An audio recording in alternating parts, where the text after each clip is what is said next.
You have been exhausted by a struggle you were never taught to notice. They told you that peace would come when life finally went your way, when people treated you fairly, when your plans worked, when the future became clear, and when nothing painful happened without a reason. But if getting life under control creates peace, why does the need for control leave you so restless? Why does your mind keep fighting what has already happened? Why do you replay conversations you cannot change, worry about outcomes you cannot command, and feel betrayed whenever life refuses to follow your plans? The truth is, much of your exhaustion may not come from life itself. It may come from wanting life to obey you, from believing that people should behave the way you expect, events should unfold the way you planned, and pain should leave when you decide you have suffered enough. Every time reality says no, the mind pushes harder.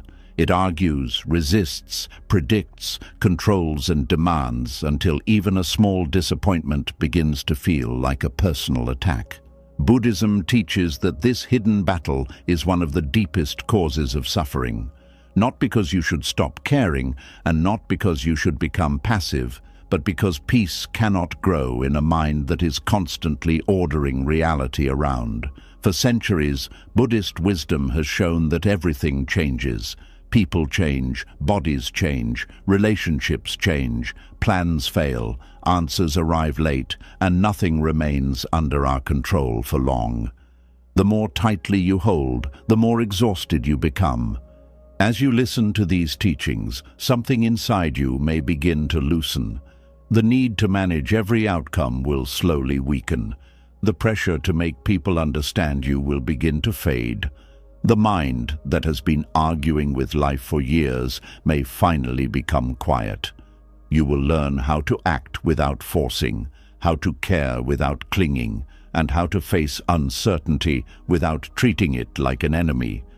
When this journey ends, life may not suddenly become obedient. People may still disappoint you, plans may still change, and the future may still refuse to explain itself. But you will feel different, calmer, lighter, and less controlled by what you cannot control. Because Buddhism does not teach you how to make life obey you. It teaches you how to stop exhausting yourself by demanding that it should. This is not just another lesson about letting go. This is the beginning of freedom from the hidden war between your mind and reality. Are you ready? Let us begin. And this is where the hidden struggle truly begins, because the mind does not become exhausted only by what happens. It becomes exhausted by the endless belief that what happened should not have happened. There is a quiet tiredness that sleep cannot cure. You may rest your body, close your eyes, take a break from work, and still wake up carrying the same weight. This kind of tiredness does not always come from doing too much. Sometimes it comes from resisting too much. It comes from the mind spending every hour arguing with reality, correcting the past, fighting the present, and trying to control the future.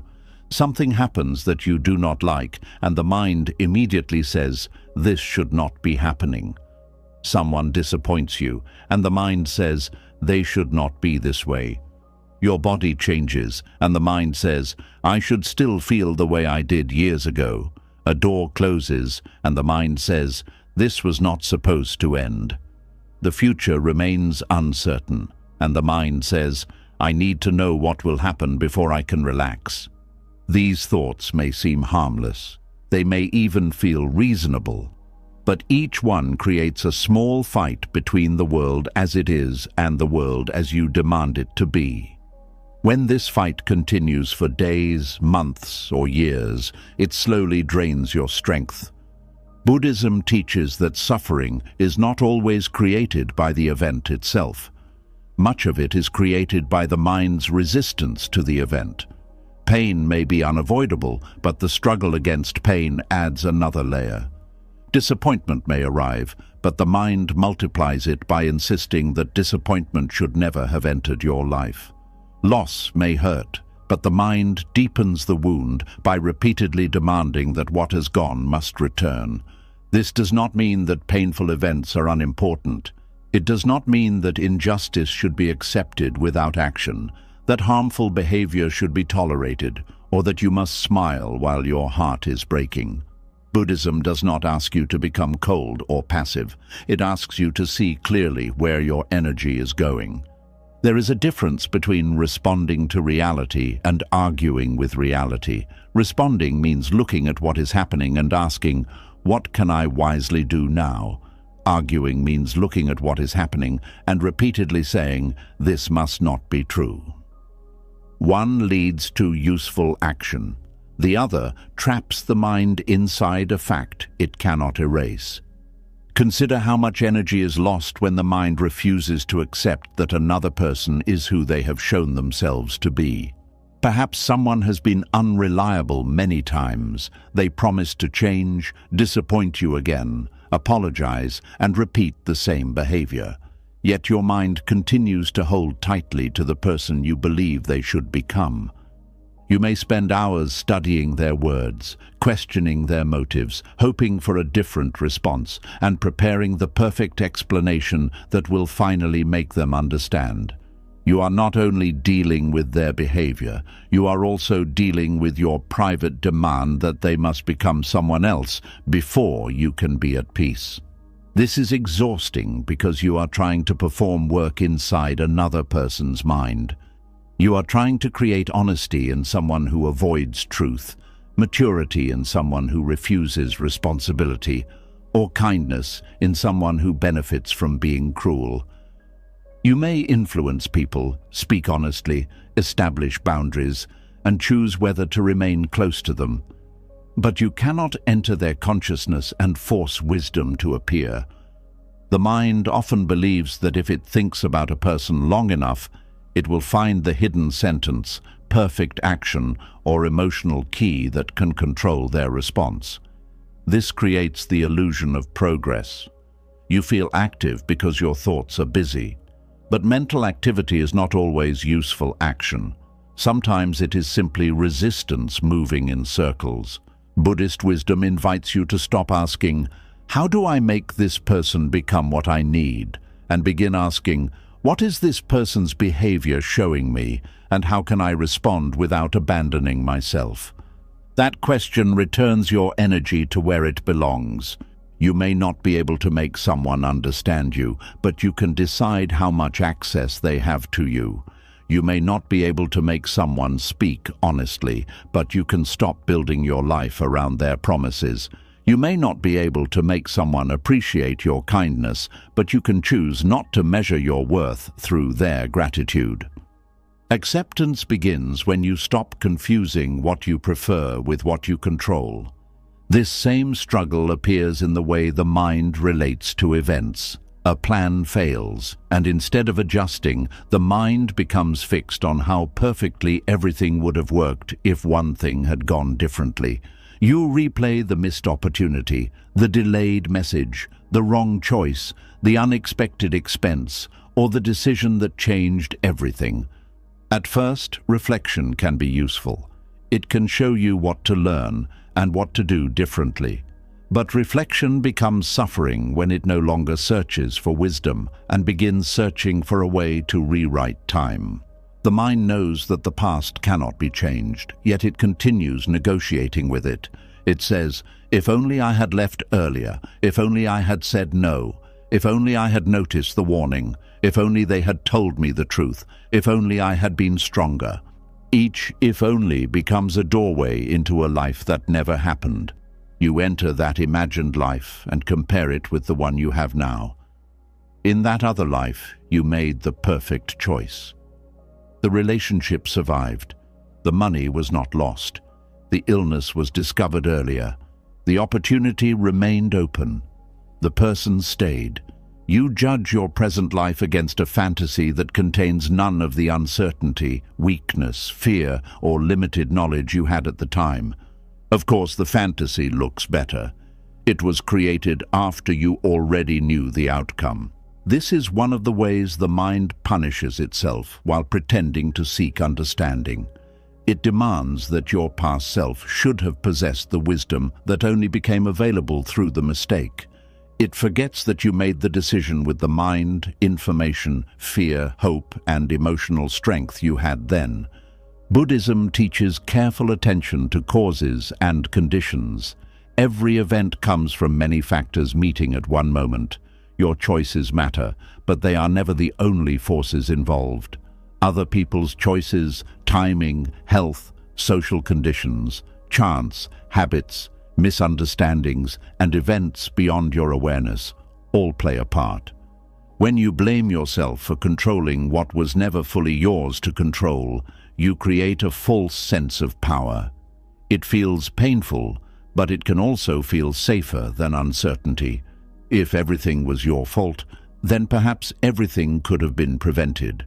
The mind would rather accuse itself than admit that life contains events no one can completely command. But accepting uncertainty is not weakness. It is honesty. You can take responsibility for your part without claiming responsibility for the whole universe. You can admit that you ignored a sign without deciding that you deserved every consequence. You can recognize that you made a poor choice without turning one mistake into your entire identity.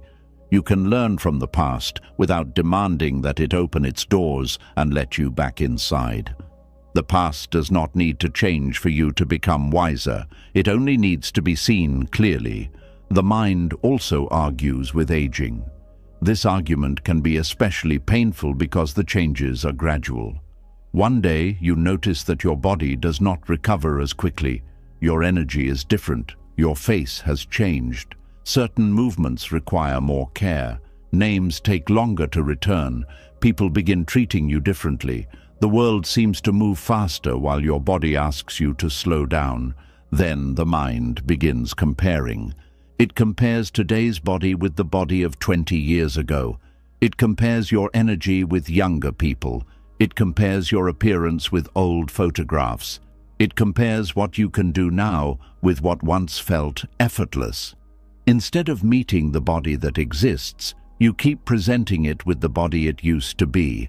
This creates a painful form of rejection. The body is already managing change, and now it must also carry the mind's anger toward it. Buddhism speaks openly about aging because aging is not a personal failure. It is part of being alive. Everything that is born moves through change. The body does not break an agreement when it grows older. It follows its nature. Yet many people secretly believe that aging should happen to others, but somehow spare them from its emotional meaning. They know intellectually that everyone grows older, but when the signs appear in their own life, they feel betrayed. The exhaustion comes from trying to preserve a version of yourself that time cannot keep. Acceptance does not mean neglecting your health. It does not mean refusing treatment, movement, good food, rest, or medical care. It means caring for the body you have instead of insulting it for not being the body you remember. You may walk more slowly, but you can walk with awareness. You may need help, but receiving help does not erase your dignity.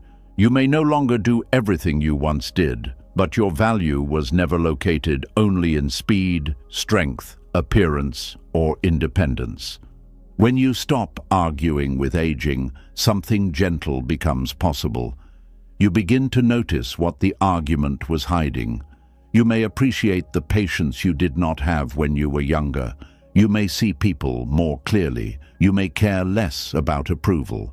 You may understand which conflicts are not worth carrying. You may discover that a quieter life is not an empty life. The body changes, but awareness can deepen. Loss creates another powerful argument with reality. When someone or something deeply meaningful disappears, the mind often refuses the finality of what has happened. This refusal is natural in the beginning. The heart needs time to understand what the mind has heard. You may wake up expecting the person to still be there. You may reach for the phone. You may think of something you want to tell them. For a moment, the old world returns. Then reality arrives again. Grief is not a problem to solve. It is love meeting absence. But grief becomes more exhausting when the mind adds demands to it. I should be over this by now. They should still be here. I should have done more. Life should not have taken them. Other people should understand my pain. I should not feel happy again. I should not feel this broken. Each demand turns grief into a courtroom. You become the judge, the accused, and the witness. You search for someone to blame because blame feels more active than helplessness. You review the final days, the final conversation, the things said, and the things left unsaid. This is the mind trying to gain control over an experience that revealed how little control human beings truly have. Buddhist teaching does not ask you to stop loving what was lost. It asks you not to destroy the life that remains in an attempt to prove that the loss mattered. You honor someone not only by suffering for them, but by allowing the love they gave you to continue shaping the way you live. You can carry their memory without demanding their physical return. You can miss them without making grief your only connection to them. You can allow moments of peace without feeling that peace is betrayal. Acceptance does not remove sadness. It removes the struggle against having sadness. This distinction matters. Many people suffer because they believe peace means no longer feeling pain. They wait for a day when the memory will no longer hurt, and until then, they believe healing has not begun. But healing may look different. The pain may remain, yet the fear of the pain becomes smaller. The memory may still bring tears, but it no longer destroys the whole day. Love and sorrow may sit together without fighting. The heart becomes tired when it is ordered to feel only one thing. Uncertainty creates a different form of exhaustion because it gives the mind nothing solid to hold. When you do not know what will happen, the mind begins producing possibilities. It believes that if it predicts every danger, it will be prepared. It runs through conversations, medical results, financial problems, relationship outcomes, and future losses. One thought creates another. What if this happens? What if I cannot handle it? What if no one helps me? What if I make the wrong choice? What if everything changes? The mind calls this preparation, but often it is fear rehearsing itself. Useful preparation has an ending. You identify a risk, take a reasonable step, and return to the present. Anxiety has no ending. It continues creating new dangers even after every practical action has been taken. The mind does this because uncertainty feels like a lack of control. It believes that knowing the outcome would create safety. But even when one answer arrives, another question appears. The mind that demands certainty does not become satisfied by information. It becomes dependent on information. Buddhism teaches that uncertainty is not an error in life. It is one of life's basic conditions. You do not know what tomorrow will bring because tomorrow has not yet taken form. This is not a punishment, it is reality. The demand for complete certainty asks life to reveal what does not yet exist. When you understand this, you stop treating uncertainty as evidence that something has gone wrong. You may still make plans, save money, seek advice, ask questions, and protect yourself, but you no longer expect planning to remove the nature of change. A plan is a useful direction, not a command given to the future. The more mature mind says, "This is what I intend to do, and I will respond wisely if conditions change." The exhausted mind says, "This must happen exactly as I expect, or I will not be okay." One mind works with life. The other tries to force life into obedience. There is also fatigue in resisting ordinary discomfort. Many people do not only want safety, they want freedom from every difficult feeling. They believe sadness should end quickly, boredom should be escaped, fear should disappear before action, anger should never arise, and loneliness should be immediately filled. This creates a life built around emotional control. The moment discomfort appears, you reach for distraction. You check your phone, search for reassurance, eat without hunger, contact someone who repeatedly hurts you, spend money, argue online, or fill the room with noise. The goal is not always pleasure. Sometimes the goal is simply to avoid being alone with what you feel. But every feeling resisted becomes more frightening. If you repeatedly run from sadness, sadness begins to feel dangerous. If you avoid uncertainty, uncertainty begins to feel unbearable. If you escape loneliness at any cost, you may accept relationships that deepen your loneliness. If you refuse boredom, your attention becomes too weak to remain with anything meaningful. Buddhist practice teaches you to sit near experience without immediately obeying it. You notice the tightness in the chest, the heat of anger, the restlessness of fear, or the heaviness of sorrow. You do not call it pleasant when it is painful. You simply stop adding the belief that it must leave immediately. A feeling is not a command. It is a changing event within the body and mind. When you watch it carefully, you begin to see that it moves. It rises, becomes stronger, weakens, changes location, mixes with other feelings, and eventually passes. The mind often says, "I will feel this forever," but direct attention shows that no emotion stays exactly the same. This understanding reduces fear. You begin to trust that you can experience discomfort without being destroyed by it. The energy that once went into escape becomes available for awareness. Arguing with reality can also hide inside comparison. You see another person's life and decide that your own life should look like theirs. They have the marriage, family, career, health, home, attention, or success you wanted. You do not see their whole life. You see the part that touches your private wound. Then the mind creates a story. They are ahead. I am behind. Life favored them. Life forgot me. I should have achieved more by now. This is another demand placed on reality. You are insisting that your life should follow the timing, shape, and conditions of someone else's journey. But lives cannot be fairly compared because conditions are never equal. People begin with different support, wounds, opportunities, responsibilities, personalities, health, money, timing, and luck. Comparison removes all of this and turns life into a simple race. The mind becomes exhausted trying to win a race that does not exist. Buddhism points you back to your own path, not because other people do not matter, but because your life can only be lived from where you are. The next wise step is always taken on your ground, with your present conditions. You cannot heal by constantly insulting your starting point. When you stop arguing with where you are, you can finally see what is possible from here. Perhaps you are not where you hope to be. That truth may hurt, but it is still the only place from which movement can begin. Reality is not blocking your path. Reality is the ground beneath it. This is why acceptance is often misunderstood. People think acceptance means agreement. They believe that accepting a situation means calling it good, fair, or permanent. But acceptance simply means recognizing that something is already true in this moment. You can accept that a relationship is unhealthy without approving of how you were treated. You can accept that you made a mistake without deciding that the mistake was harmless.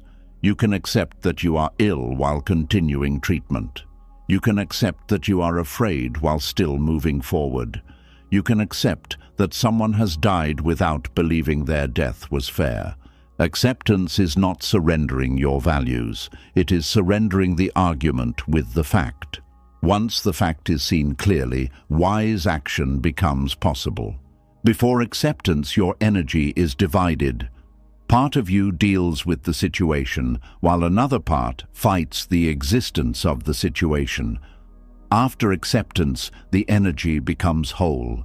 You may still face difficulty, but you are no longer carrying the extra burden of denial. Think of a person caught in heavy rain.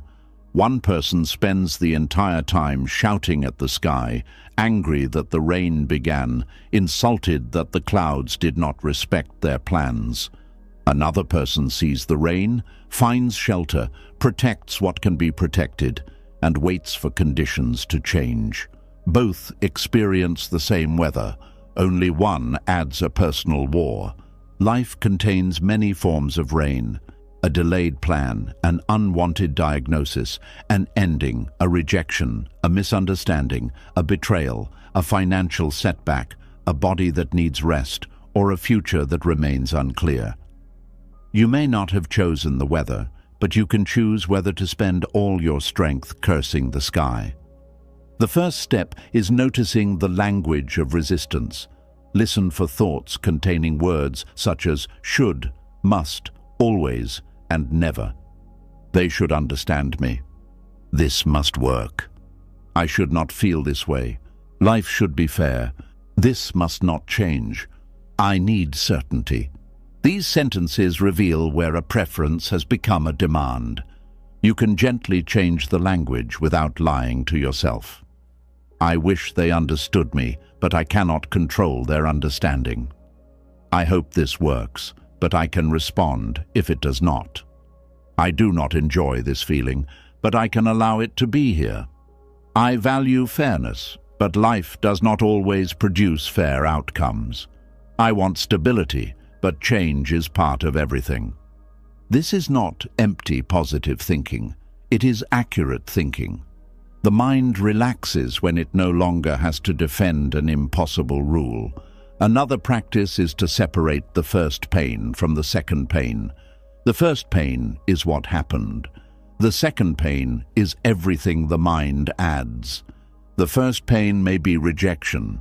The second pain says, "No one will ever choose me." The first pain may be a mistake. The second pain says, "I ruin everything." The first pain may be aging. The second pain says, "My useful life is over." The first pain may be uncertainty. The second pain says, "Something terrible must be coming." The first pain deserves care. The second pain requires investigation. Ask yourself, what is the fact? And what is the story I am adding to the fact? The fact may be that someone did not reply. The story may be that they hate you, have abandoned you, or never cared. The fact may be that a plan has been delayed. The story may be that your entire future is ruined. The fact may be that you feel afraid. The story may be that fear proves you are weak. When you separate fact from story, the mind becomes less crowded. You do not need to destroy every thought. You only need to stop treating every thought as truth. Buddhist awareness is not a battle against the mind. It is learning to observe the mind without becoming trapped inside every movement it makes. The mind argues, predicts, remembers, judges, and compares because that is what it has practiced. You do not need to hate it for doing so. Hatred toward the mind becomes another argument with reality. Instead, you can notice resistance with patience. The mind wants this moment to be different. The mind is searching for certainty. The mind is trying to control another person. The mind is revisiting the past. This way of observing creates space. You are no longer the argument. You are the awareness noticing the argument. In that space, you can breathe before reacting. You can feel disappointment without sending the angry message. You can notice fear without making a rushed decision. You can remember the past without entering the old courtroom. You can see another person clearly without writing a new excuse for their behavior. The more often you return to this awareness, the less energy resistance steals. Eventually, you begin to understand that reality was never asking for your approval. The moment arrives before the mind decides whether it likes it. Change happens before you are ready. People make choices without consulting your hopes. The body moves through time. The past remains closed. The future keeps part of itself hidden. Your peace cannot depend on making these conditions disappear. It must come from a different relationship with them.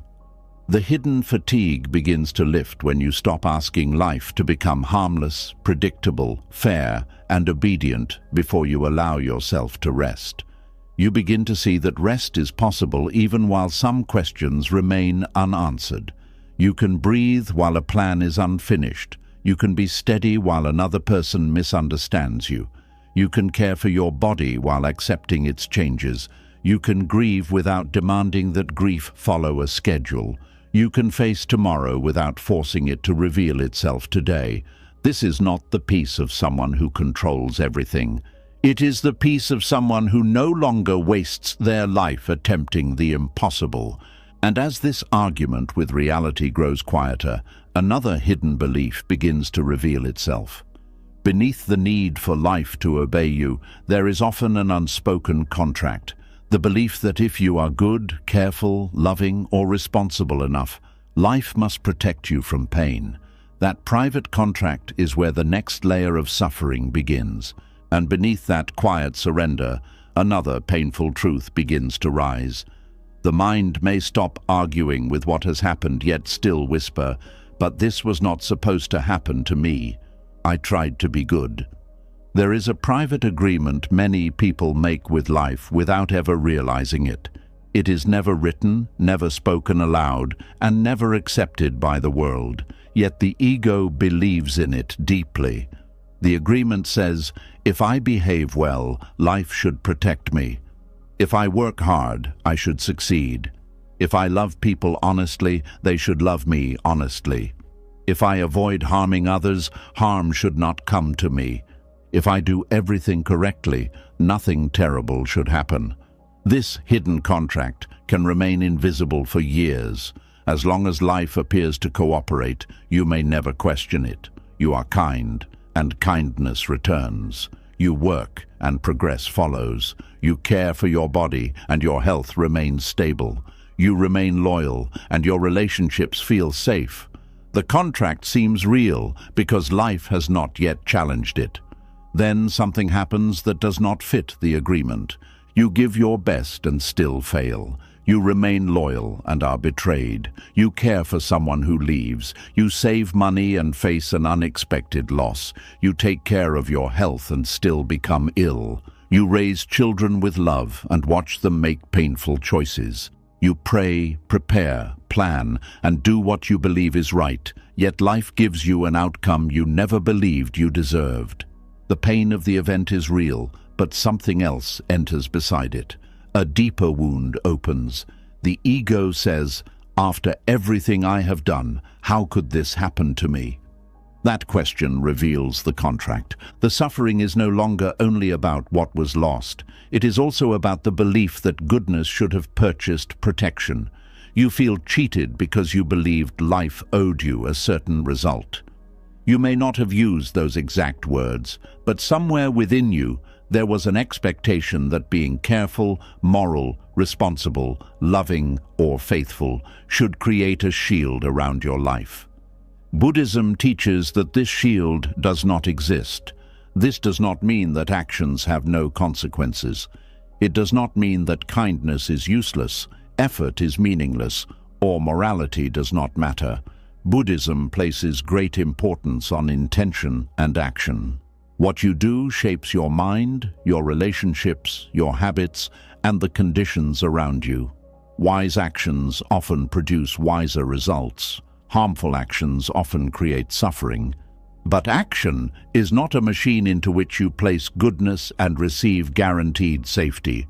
Life is shaped by countless causes and conditions. Your choices are part of those conditions, but they are never the only part. Other people make choices. Bodies change. Societies shift. Accidents happen. Illness appears. Natural events occur. Opportunities depend on timing. Success may be influenced by support, location, privilege, chance, and forces you may never see. The ego dislikes this because it wants a simple world. It wants goodness to be rewarded immediately and wrongdoing to be punished clearly. It wants every event to reveal a moral order that can be understood at once. If someone suffers, the ego wants a reason. If someone succeeds, it wants an explanation. A simple world feels controllable, but reality is not simple. A kind person can become ill. A dishonest person can become rich. A careful person can suffer an accident. A talented person can remain unnoticed. A loving parent can have a distant child. A selfish person can receive admiration. None of these facts proves that kindness is foolish or that wrongdoing is wise. They show that life does not arrange every result according to our personal idea of fairness. This is difficult to accept because the mind wants justice not only as a value, but as a guarantee. You may believe, if the world is fair, then I can protect myself by being good. Fairness becomes a form of control. You tell yourself that if you follow the right rules, you can avoid the worst parts of being human. Then life breaks the rules you created. The ego does not merely feel sad, it feels betrayed. You may hear this betrayal in thoughts such as, "Why me? What did I do to deserve this? I have always helped people. I never asked for much. I did everything I was supposed to do. Other people behaved worse and received more." These thoughts do not make you selfish. They reveal a human need to understand pain. When suffering feels senseless, the mind searches for order. It wants to believe that the world follows a clear system, because a clear system would make the future less frightening. If suffering only happened to careless people, you could protect yourself by being careful. If betrayal only happened to cruel people, you could protect yourself by being kind. If failure only happened to lazy people, you could protect yourself by working hard. If illness only happened to unhealthy people, you could protect yourself by living perfectly. But life refuses these simple rules. This can feel frightening, yet it also offers a deeper freedom. You no longer have to treat every painful event as proof that you failed morally. You no longer have to search endlessly for the mistake that caused every misfortune. You can understand that some suffering belongs to the uncertain nature of life, not to a personal defect within you. The ego's private contract often creates shame. When something goes wrong, you may assume that you must have done something wrong. You ask whether you were not positive enough, careful enough, spiritual enough, disciplined enough, or grateful enough. You believe that a better version of you would have prevented the outcome. This belief can become cruel. A person becomes ill and secretly blames themselves for not managing stress perfectly. A relationship ends and they decide they were not lovable enough. A business fails and they conclude that they lacked faith. A family problem appears and they believe they must have failed as a parent. Pain becomes evidence in a case against the self. Sometimes personal responsibility is needed. You may have ignored warning signs, acted carelessly, spoken harshly, or made an unwise decision. Buddhism does not ask you to avoid responsibility. It asks you to see responsibility clearly without turning it into total blame. There is a difference between saying, "My action contributed to this," and saying, "Everything happened because I am bad." The first statement creates learning. The second creates shame. Shame keeps you trapped because it attacks identity rather than behavior. If you believe you made a mistake, you can repair, apologize, change, and grow. If you believe you are the mistake, every path seems closed. The private contract also appears in relationships. You may believe that because you sacrificed for someone, they must remain loyal. Because you listened to them, they must listen to you. Because you supported them during their difficult years, they must support you during yours. These expectations are understandable. Healthy relationships need care, fairness, and shared effort. But suffering deepens when a loving act becomes a hidden invoice. You may give without speaking about your needs, then become wounded when the other person does not repay you in the way you expected. You tell yourself that your love was unconditional, yet somewhere within you there was a silent condition. After everything I have done, you should never disappoint me. The ego keeps records. It remembers every favor, sacrifice, compromise, and moment of patience. It may not ask for payment immediately. It waits until hurt appears. Then it opens the account and says, "You owe me." This does not mean that you should accept one-sided relationships. It means you should become honest about what you give and why you give it.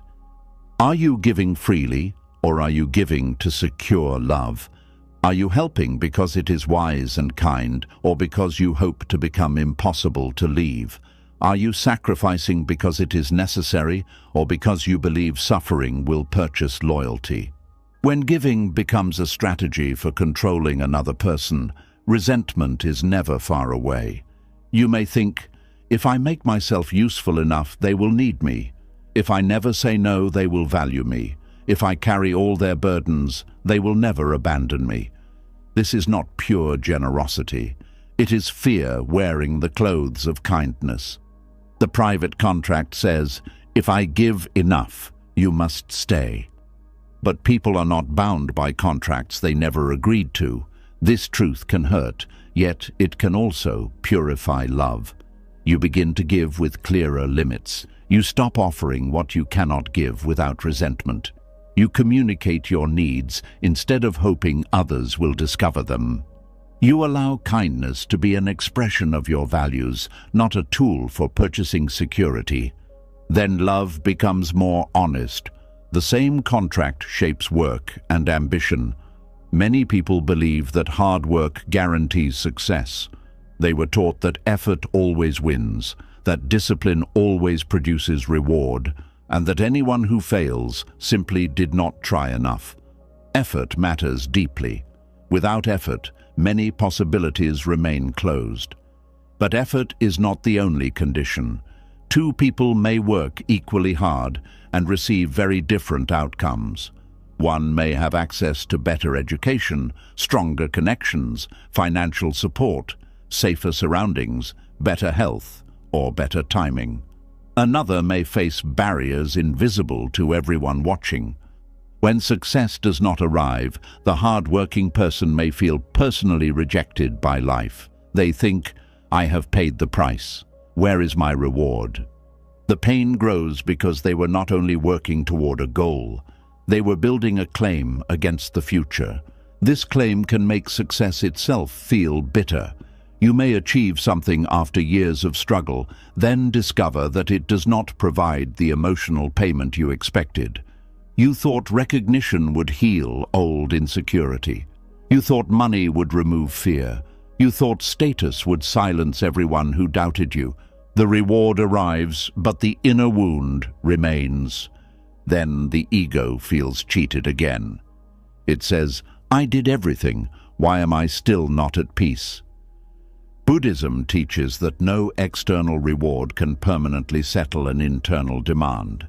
Achievement can improve conditions, create comfort, open opportunities, and support meaningful work. But it cannot guarantee freedom from fear, loss, aging, change, or self-doubt. When you expect success to save you from being human, even success becomes a disappointment. The private contract also hides inside spiritual practice. A person begins meditating, praying, living carefully, or studying wisdom. At first, the practice brings calm. Then difficulties return. The person becomes angry or confused. I have been doing the right things. Why am I still suffering? Without noticing, spiritual practice has become another bargain. I will meditate if life gives me peace. I will be kind if people treat me well. I will trust if nothing painful happens. I will believe if my wishes are granted. This is not freedom. It is business with the universe. True practice does not promise a life without difficulty. It changes the way you meet difficulty. Meditation may not stop loss, but it can help you remain present within grief. Wisdom may not prevent betrayal, but it can help you see clearly and act without becoming consumed by hatred. Compassion may not guarantee that others will be compassionate, but it protects your own heart from becoming shaped by their cruelty. Spiritual practice is not a payment made in exchange for protection. It is training for reality. This difference is essential. When practice becomes a bargain, every painful event weakens faith. When practice becomes a way of seeing, painful events deepen understanding. The Buddha did not teach that good people would be spared from sickness, aging, separation, or death. He taught that these conditions belong to life. The path was not created to remove every difficult event. It was created to free the mind from clinging, confusion, hatred, and the belief that permanent safety can be built inside an impermanent world. The ego hears this and may resist. It asks, then what is the point of being good? The answer is simple but not small. You act with goodness because goodness shapes the person you are becoming. You practice honesty because lying disturbs the mind. You practice kindness because cruelty leaves poison behind. You act responsibly because carelessness creates avoidable pain. You offer compassion because all beings know fear, loss, and uncertainty. You do not choose goodness because it guarantees a painless life. You choose it because it is the wisest way to live within a life that cannot be guaranteed. This is moral maturity. A child may behave well to receive a reward or avoid punishment. An adult may still carry the same pattern in a more refined form. I will be good, so life will reward me. But wisdom asks for something deeper. Can I do what is right even when the reward is uncertain? That question reveals character. It is easy to be generous when generosity brings praise. It is easy to remain calm when life is comfortable. It is easy to speak about acceptance when nothing precious has been threatened. The deeper practice begins when goodness is not immediately rewarded. Can you remain honest when dishonesty would help you? Can you refuse cruelty when cruelty would feel satisfying? Can you protect your values when no one is watching? Can you continue caring without believing that care makes you untouchable? This does not mean allowing yourself to be exploited. Buddhism does not require helplessness. Compassion includes wisdom, boundaries, and protection from harm. You can leave an abusive situation, refuse manipulation, seek justice, and still avoid hatred. You can defend yourself without building your whole identity around revenge. The private contract becomes especially painful when you compare your life with someone who appears less deserving. You see a dishonest person succeed, a selfish person receive love, or a careless person escape consequences. The mind cries out, "This is unfair." Sometimes it is unfair. Buddhist acceptance does not require pretending otherwise. Human systems can be unjust. Wealth, power, discrimination, corruption, and social advantage affect outcomes. Some people benefit from structures that harm others. Naming injustice is not resistance to reality. It is part of seeing reality clearly. The suffering grows when your peace depends on life correcting every unfair result before you can live. You may spend years watching for another person's punishment. You wait for their relationship to fail, their success to collapse, or their reputation to be exposed. You believe their downfall will restore order inside you. But even if consequences arrive, they may not heal your wound. Your attention has remained tied to them. Your life has been placed on hold while you wait for the world to balance the account. You have given the person who hurt you continued control over your inner state. Justice may be necessary, but revenge is not the same as freedom. You can work to correct harm without allowing another person's fate to become the center of your life. You can tell the truth, seek accountability, protect others, and still release the demand that their suffering must become your medicine. The ego believes peace will come when the score is even. Wisdom understands that some scores will never be even. There may be no apology, no public truth, no repayment, no clear punishment, no explanation that makes the wound reasonable. The person may continue living as though nothing happened. This is one of the hardest places to release the contract. You may say, if life will not be fair, then nothing matters. But this conclusion gives injustice even more power. Another person's wrongdoing does not have to determine the quality of your character. The absence of fairness does not make fairness worthless. In fact, your commitment to fairness matters most when it is not guaranteed. You do not become honest because everyone else is honest. You become honest because you understand what dishonesty does to the mind. You do not become compassionate because compassion always wins. You become compassionate because hatred makes another home inside you. You do not stop harming because the world promises to protect you. You stop harming because you no longer want to create more suffering. This is how goodness becomes free from bargaining. The ego's contract also creates anger toward the body. You may believe that because you exercised, ate carefully, avoided harmful habits, and followed medical advice, your body should never fail you. When illness arrives, you feel not only frightened but offended. Again, caring for health matters. Wise habits can lower risks and support strength. But risk is not the same as guarantee. The body is shaped by genetics, environment, age, stress, infection, accident, and causes beyond personal control. Health choices influence life. They do not purchase immortality. This truth should not create hopelessness. It should create compassion. You can care for yourself without turning health into a moral test. You can stop viewing illness as proof of weakness. You can stop judging people as though every condition was caused by poor choices. A healthy person is not always more disciplined. A sick person is not always less responsible. When the ego believes health is earned, it becomes proud during wellness and ashamed during illness. It sees the body as evidence of moral success. Then aging or sickness feels like humiliation. Buddhist wisdom asks you to care for the body as a temporary living process, not as a trophy. Feed it, rest it, move it, protect it, and seek treatment when needed. But do not demand that it remain unchanged as payment for your care. Care is still worthwhile, even when permanence is impossible. Parents often carry one of the deepest forms of this private agreement.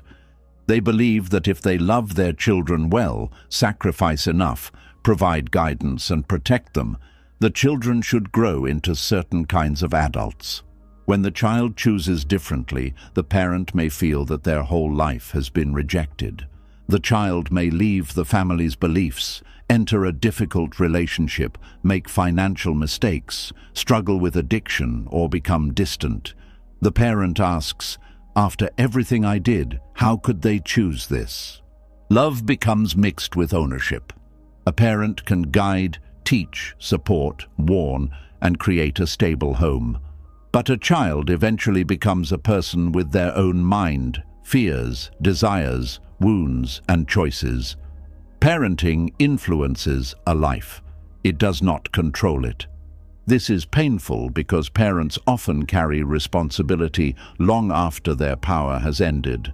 They blame themselves for every adult choice their child makes. They search the past for the moment they failed. Sometimes repair is needed. Parents can make mistakes, and honest apology can heal much. But even excellent parenting cannot guarantee a painless or perfectly ordered adulthood. The private contract says, "My sacrifice should produce the life I planned for you." Love says, "I will care about your life without pretending it belongs to me." This does not mean rescuing a child from every consequence. It may mean allowing them to face results that you desperately want to remove. It may mean setting limits, refusing money, stepping back, or letting silence teach what your words could not. Wise love does not always feel gentle.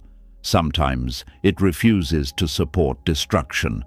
When the contract is released, relationships become less controlling. You stop making every choice another person makes a statement about your worth. You stop demanding that their life prove that your love was successful.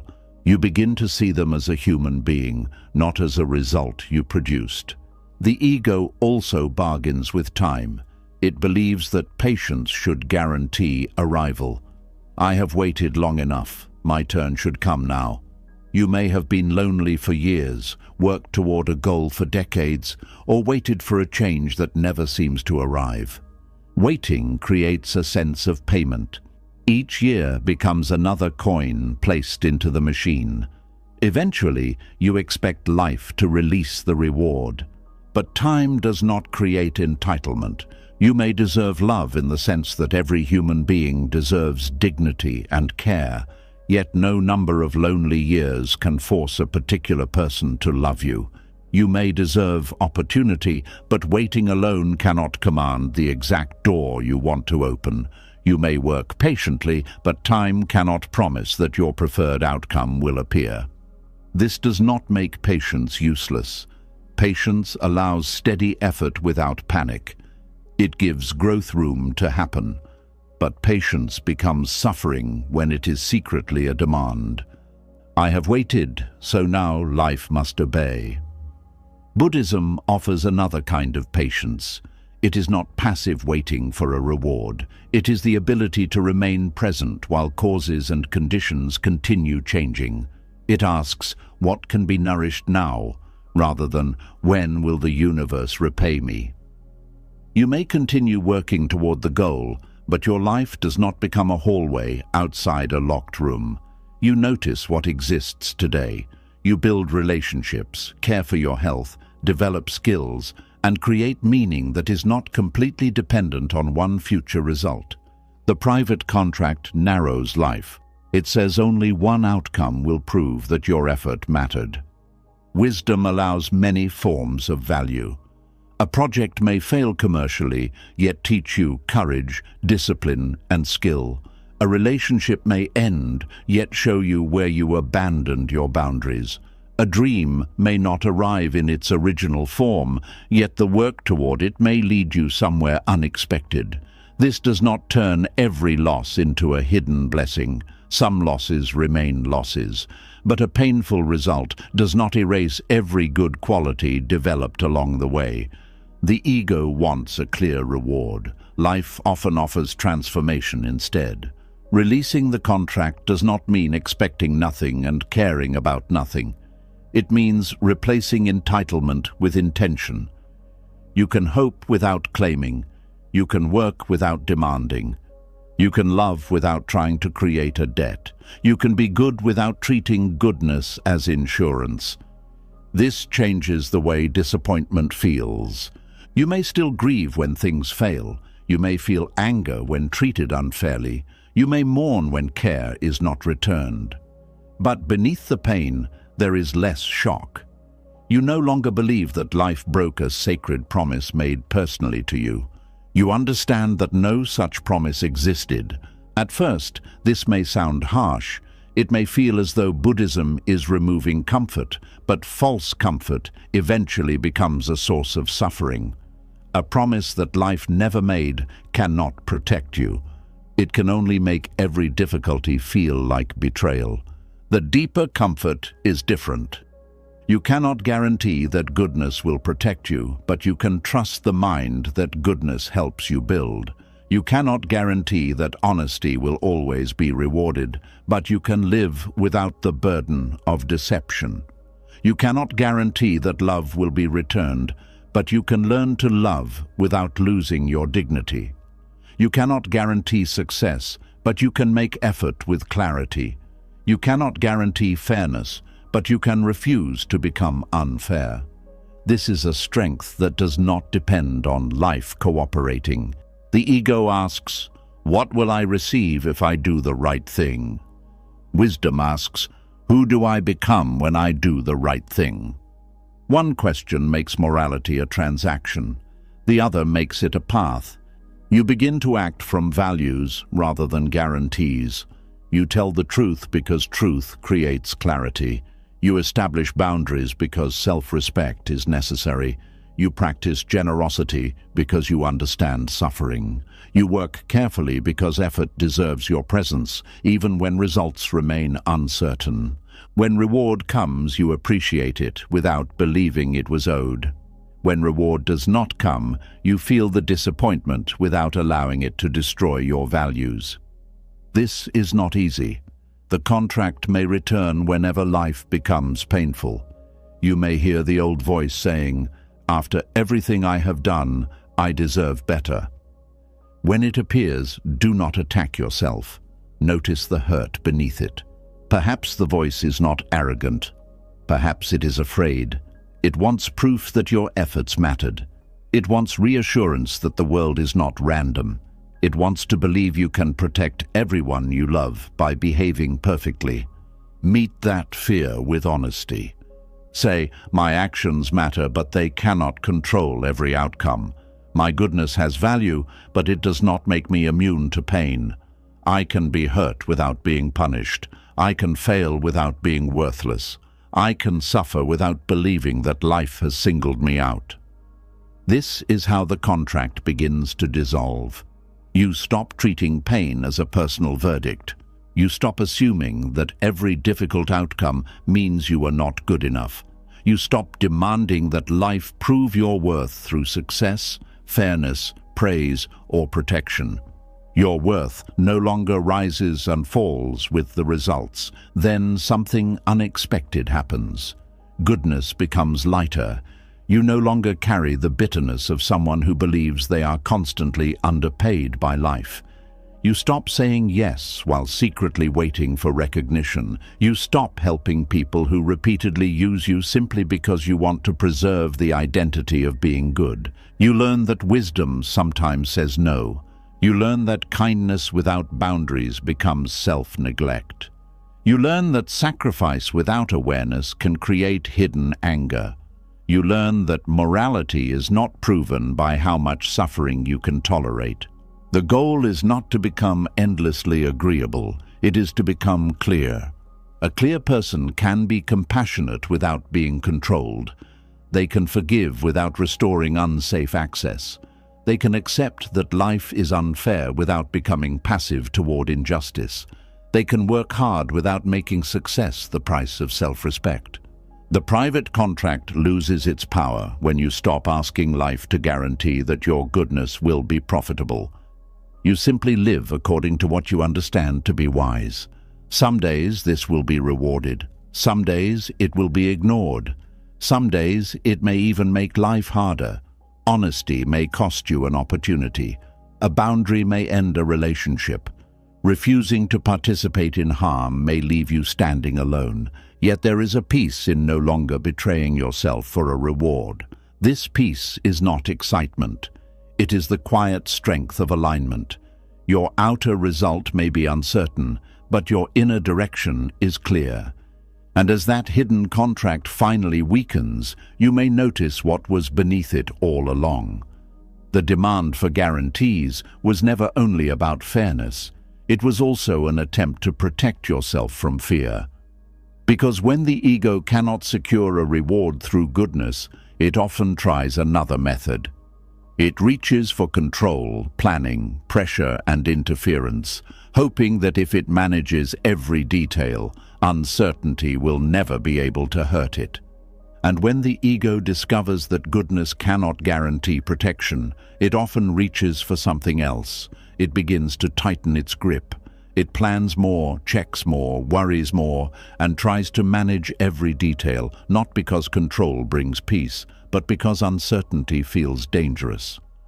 There is a fear that does not always look like fear. It may look like discipline, careful planning, high standards, responsibility, or strength. From the outside, it can even look admirable. You appear prepared. You think ahead. You notice every possible problem. You try to keep people safe, prevent mistakes, and make sure nothing falls apart. But beneath all that effort, there may be a quiet belief. If I do not control this, something will go wrong and I will not be able to handle it. That is where control stops being a useful skill and becomes a form of fear. Planning is not the problem. Responsibility is not the problem. The problem begins when your sense of safety depends on everything following your plan. You are no longer using control where control is possible. You are trying to use it against uncertainty itself. Buddhism teaches that uncertainty is not an accident in life. It is part of life. Every condition changes. Every plan meets forces it did not create. Every relationship includes another person's mind. Every body responds to causes beyond personal will. Every future contains events that cannot be known in advance. The mind may understand this in theory and still resist it emotionally. It says, yes, life is uncertain, but I must find a way to make my part certain. So you prepare for every outcome. You rehearse conversations before they happen. You study people's moods. You check your phone repeatedly. You think through every possible mistake. You create backup plans for your backup plans. You try to notice danger before danger notices you. This activity can create a temporary feeling of power. The mind feels safer while it is doing something. Even worrying can feel like action. It gives you the sense that you are standing guard over the future, but the future does not become obedient because you watched it all night. You may become exhausted before anything has even happened. The need for control often begins after a time when you felt helpless. Perhaps someone you trusted acted without warning. Perhaps your home was unstable and you never knew what mood waited behind the door. Perhaps a sudden loss changed your life. Perhaps adults around you were careless and you learned that safety depended on staying alert. In such conditions, control becomes a survival strategy. You learn to read faces, predict conflict, avoid mistakes, and prepare for danger. You become the person who remembers everything because other people forget. You take responsibility early because someone has to. You stop trusting promises and begin trusting only what you can personally manage. This strategy may protect you for a time, but a strategy created during danger can remain active long after the danger has passed. You may enter a safe relationship and still search for signs of betrayal. You may have enough money and still feel one step away from disaster. You may complete a task successfully and immediately worry about the next one.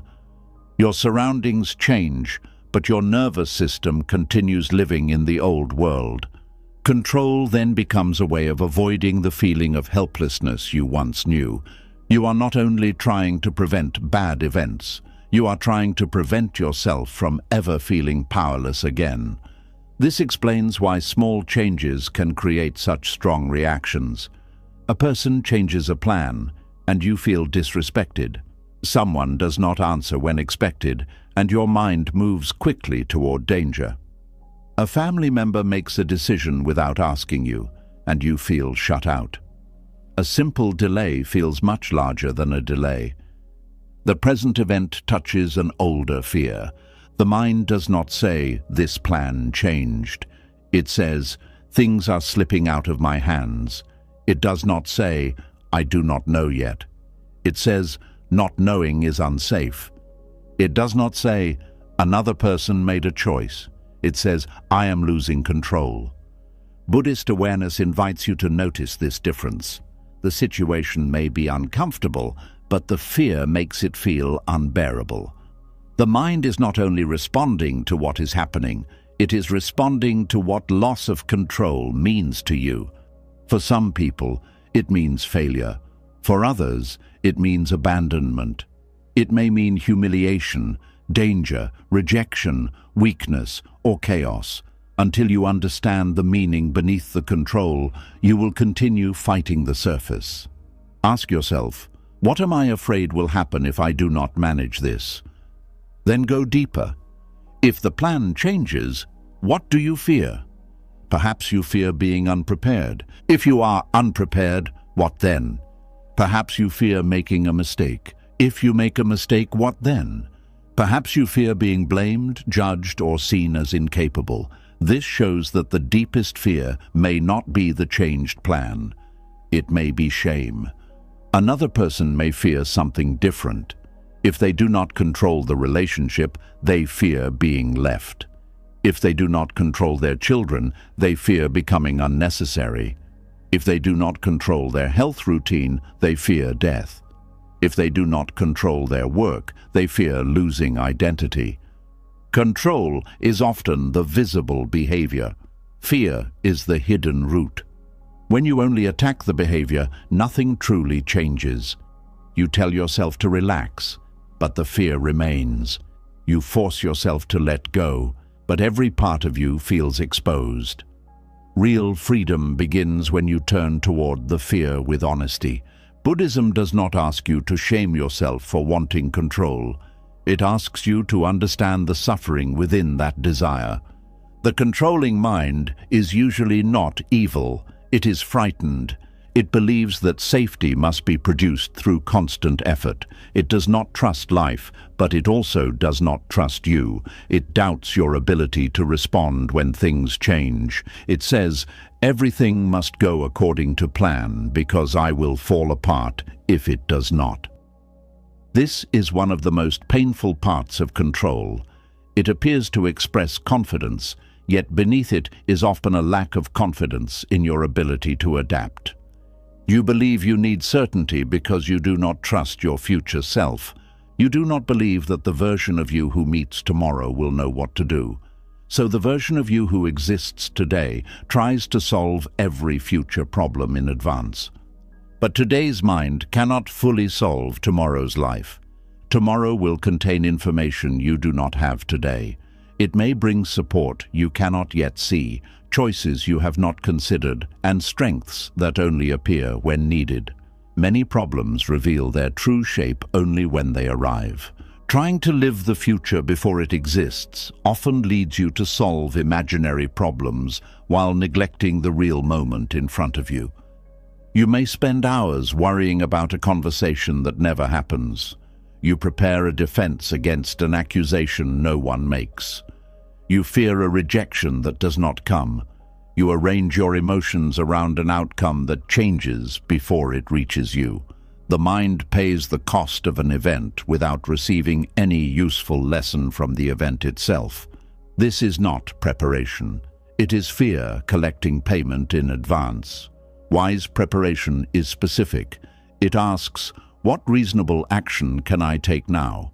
Once that action is taken, it rests. Fearful control is endless. It asks, what else could go wrong? Every answer creates another question. No amount of preparation feels complete because the goal is not readiness. The goal is certainty. Certainty cannot be reached, so the mind never receives permission to stop. This is why controlling people often feel tired even when nothing appears to be happening. The outer world may be quiet, but the inner world is full of monitoring. They are watching tones, expressions, schedules, risks, and possibilities. They are trying to hold a large structure together with thought. There is no true rest in a mind that believes relaxation creates danger. You may notice this in your body. Your shoulders remain tense, your jaw tightens, your breathing becomes shallow. Even during a calm moment, part of you waits for interruption. You cannot fully enjoy good news because you are already searching for what could ruin it. Joy becomes dangerous because it requires lowering your guard. The mind says, do not become too comfortable. Something may change. Buddhism teaches presence, but presence can feel threatening to someone who survives through prediction. The present moment seems too small. It does not contain enough guarantees, so the mind leaves it and runs into the future, hoping to find safety there. But the future is made of uncertainty.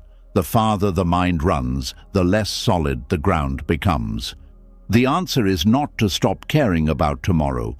It is to stop demanding that tomorrow become knowable before you are willing to live today. You can prepare for an exam without trying to guarantee every question. You can save money without believing savings can prevent all loss. You can care for your body without expecting complete control over health. You can discuss needs in a relationship without trying to control another person's feelings. Responsibility has limits. Fear does not respect those limits. One of the clearest signs that control has become fear is the inability to allow other people to do things differently. You may believe there is only one correct way to complete a task, solve a problem, raise a child, organize a home, or make a decision. When others choose another method, you feel anxious. You may correct them before they finish. You take over because it is faster. You give advice that was not requested. You repeat instructions, not because the person did not hear you, but because you cannot tolerate the possibility that they may choose differently. The issue may appear to be quality, but beneath it is often discomfort with uncertainty. If another person acts independently, you cannot control the result. So you may call control help. You tell yourself, I am only trying to protect them. Sometimes that is true. A child needs guidance.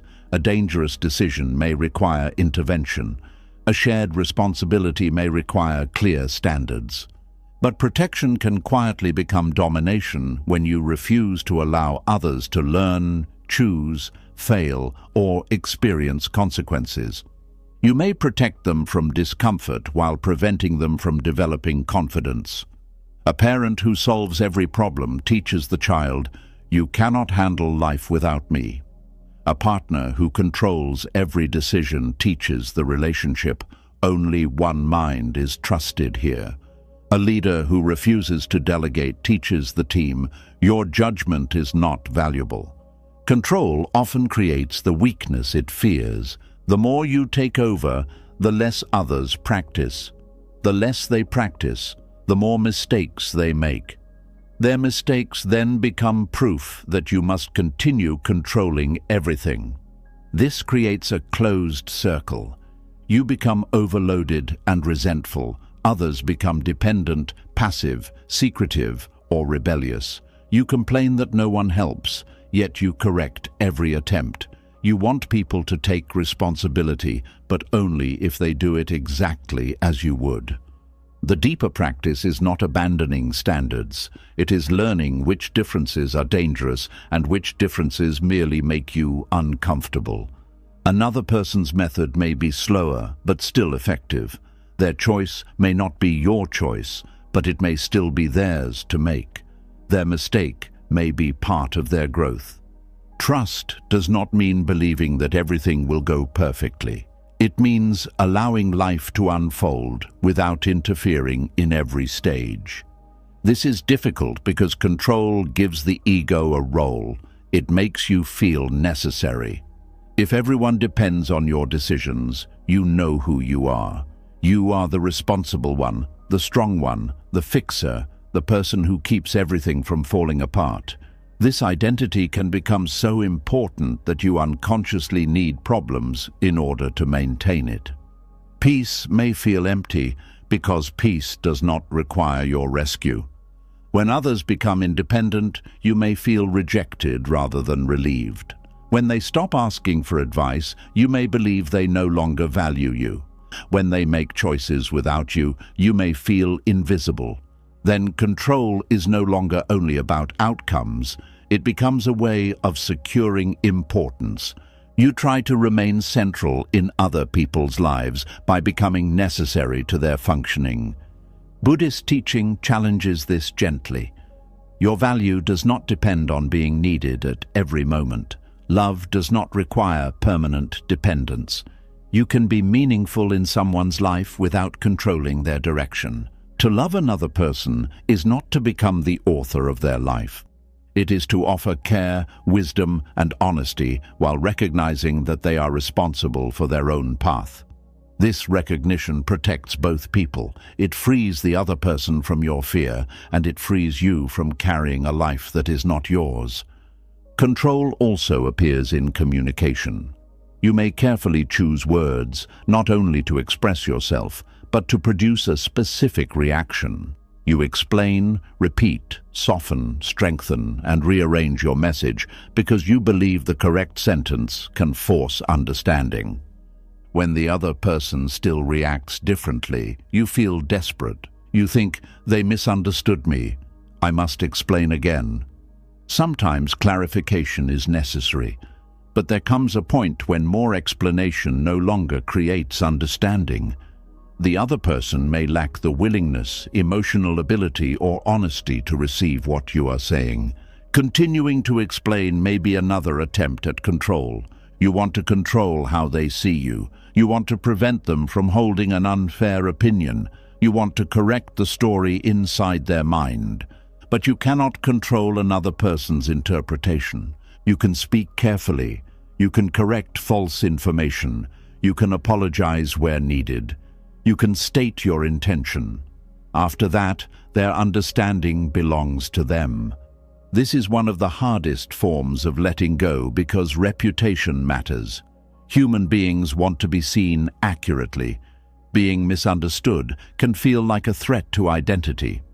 Yet the effort to manage every opinion turns life into a performance. You begin choosing actions based on how they might look rather than whether they are wise. You remain in situations to avoid being called selfish. You say yes to avoid disappointment. You hide your needs because you want to appear strong. Control over other people's opinions becomes control over your own life. You stop being free because an audience lives inside your mind. Buddhism asks a different question. Is this action rooted in clarity, compassion, and wisdom? If the answer is yes, you may still be misunderstood. But misunderstanding does not make the action wrong. You must learn to survive being seen incorrectly. That does not mean you stop listening to feedback. Sometimes others see what you cannot see. Wisdom remains open, but openness is different from surrendering your peace to every judgment. You can consider criticism without allowing it to define you. You can correct a mistake without trying to become perfect. You can allow someone to be disappointed without deciding that you have failed. Control also hides within perfectionism. The perfectionist believes mistakes are dangerous. They may bring shame, rejection, loss of respect, or proof of inadequacy. So every detail becomes heavy. A simple task carries more meaning than it should. It is no longer something to complete. It is a test of worth. You delay starting because the result may not be perfect. You delay finishing because something could still be improved. You check repeatedly because uncertainty remains. You avoid opportunities where you might appear inexperienced. Perfectionism does not come from loving excellence alone. It often comes from fearing exposure. The mind says, if I control every detail, no one will see my weakness. But perfect control is impossible. The result is not excellence. It is paralysis, exhaustion, and self-criticism. Buddhism encourages careful effort, but it also teaches impermanence and limitation. Every creation is incomplete. Every skill develops through error. Every decision is made with partial knowledge. To demand perfection from a changing human mind is to demand that a river hold one shape. The healthier question is not, how do I avoid all mistakes? It is, how do I respond wisely when a mistake appears? This builds real confidence. Confidence is not the belief that you will always succeed. It is the belief that failure will not end your ability to respond. This difference changes everything. The controlling mind seeks confidence through prediction. It wants to know exactly what will happen. The adaptable mind seeks confidence through capacity. It says, I may not know what will happen, but I can meet it step by step. One kind of confidence depends on the world. The other grows within you. You can strengthen adaptability by remembering what you have already survived. There were moments you did not expect, problems you did not choose, and changes you believed you could not handle. Yet you responded somehow, perhaps not perfectly, perhaps with tears, confusion, or help from others. But you moved through it. The mind often forgets this evidence. It remembers the fear before the event, but not the strength that appeared during it. Look back honestly. You have learned after mistakes. You have adjusted plans. You have lived through endings. You have found new routines after change. You have carried pain that once seemed impossible. This does not guarantee that the future will be easy. It proves that uncertainty does not always mean destruction. Your ability to adapt may be greater than your need to control allows you to see. Control weakens adaptability because it prevents practice. If you avoid every uncertain situation, you never discover what you can handle. If you always choose what is familiar, change remains frightening. If you immediately seek reassurance, you never learn that anxiety can rise and fall without an answer. The path toward freedom requires small meetings with uncertainty. You allow someone else to make a minor decision. You send the message without reading it 10 more times. You begin the task before feeling fully ready. You wait a little longer before asking for reassurance. You let a plan remain unfinished for one evening. These actions may look small, but they teach the mind something important. I can feel uncertainty and remain safe. The goal is not to become careless.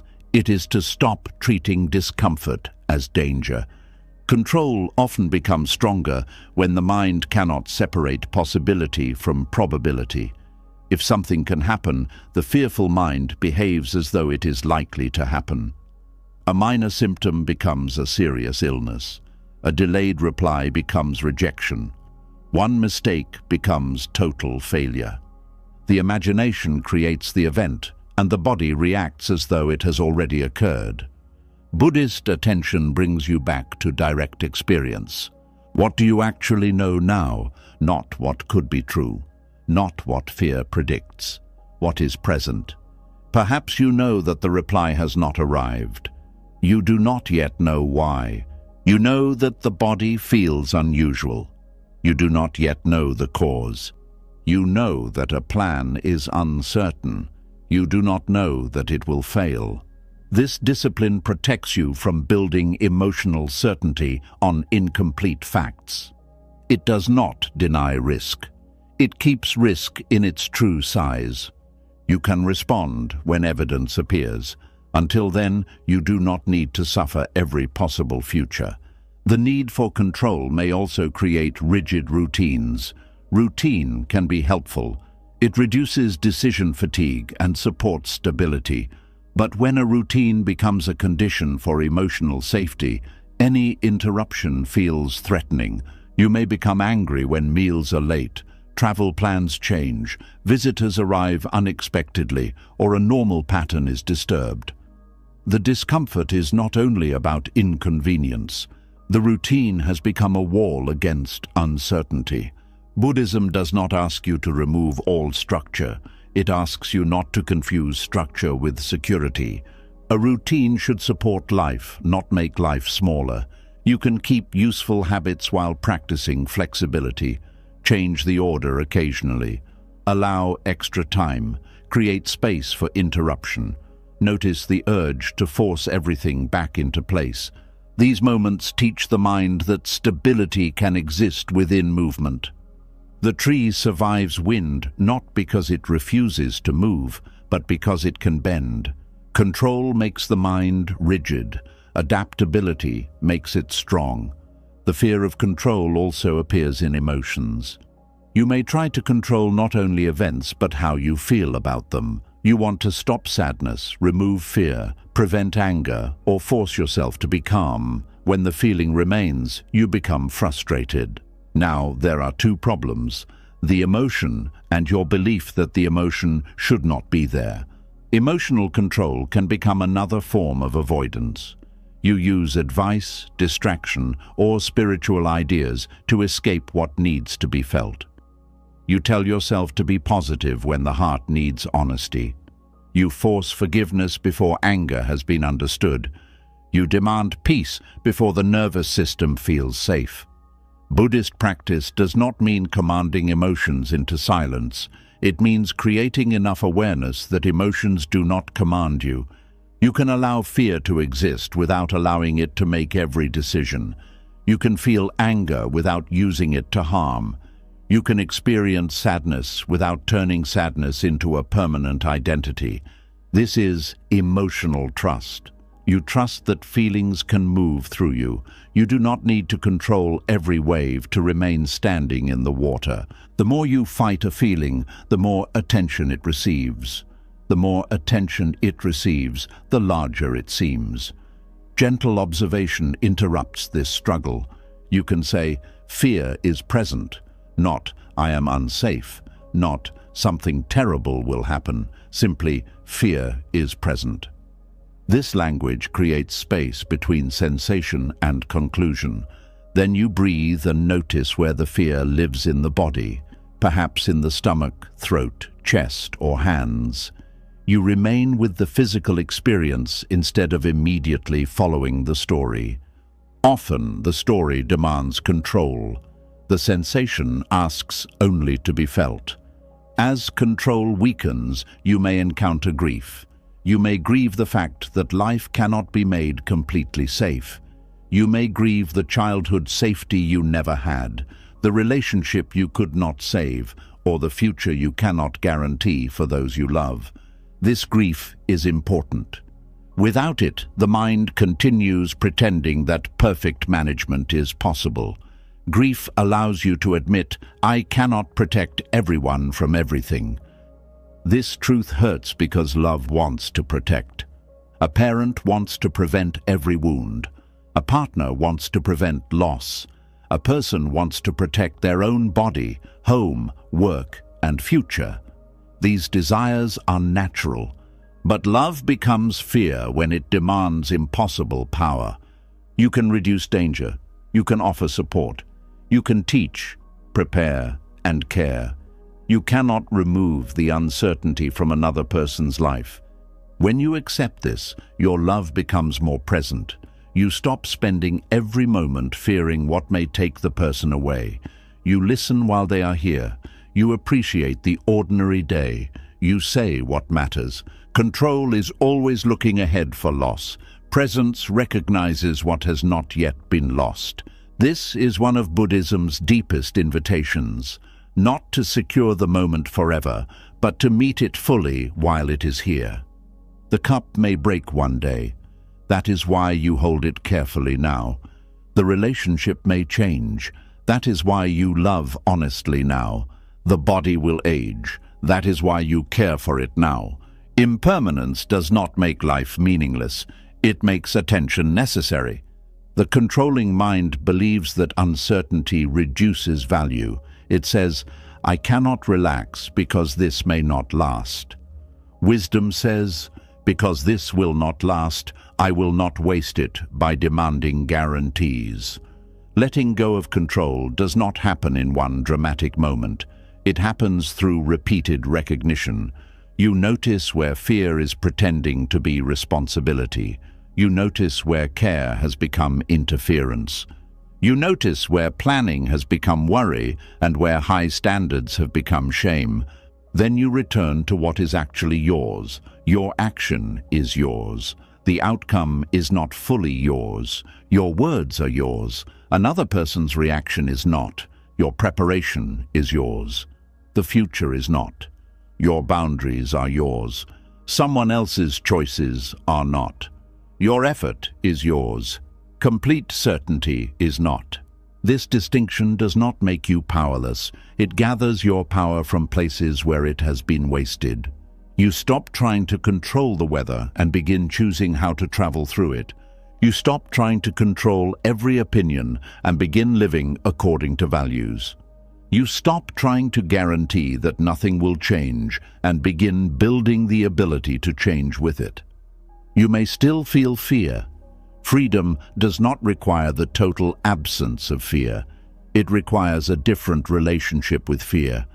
Instead of saying, I must control this because I am afraid. You say, I am afraid, so I will slow down and see clearly. You do not immediately act from the fear. You give awareness time to separate danger from discomfort, responsibility from domination, and preparation from obsession. Then you choose one wise action.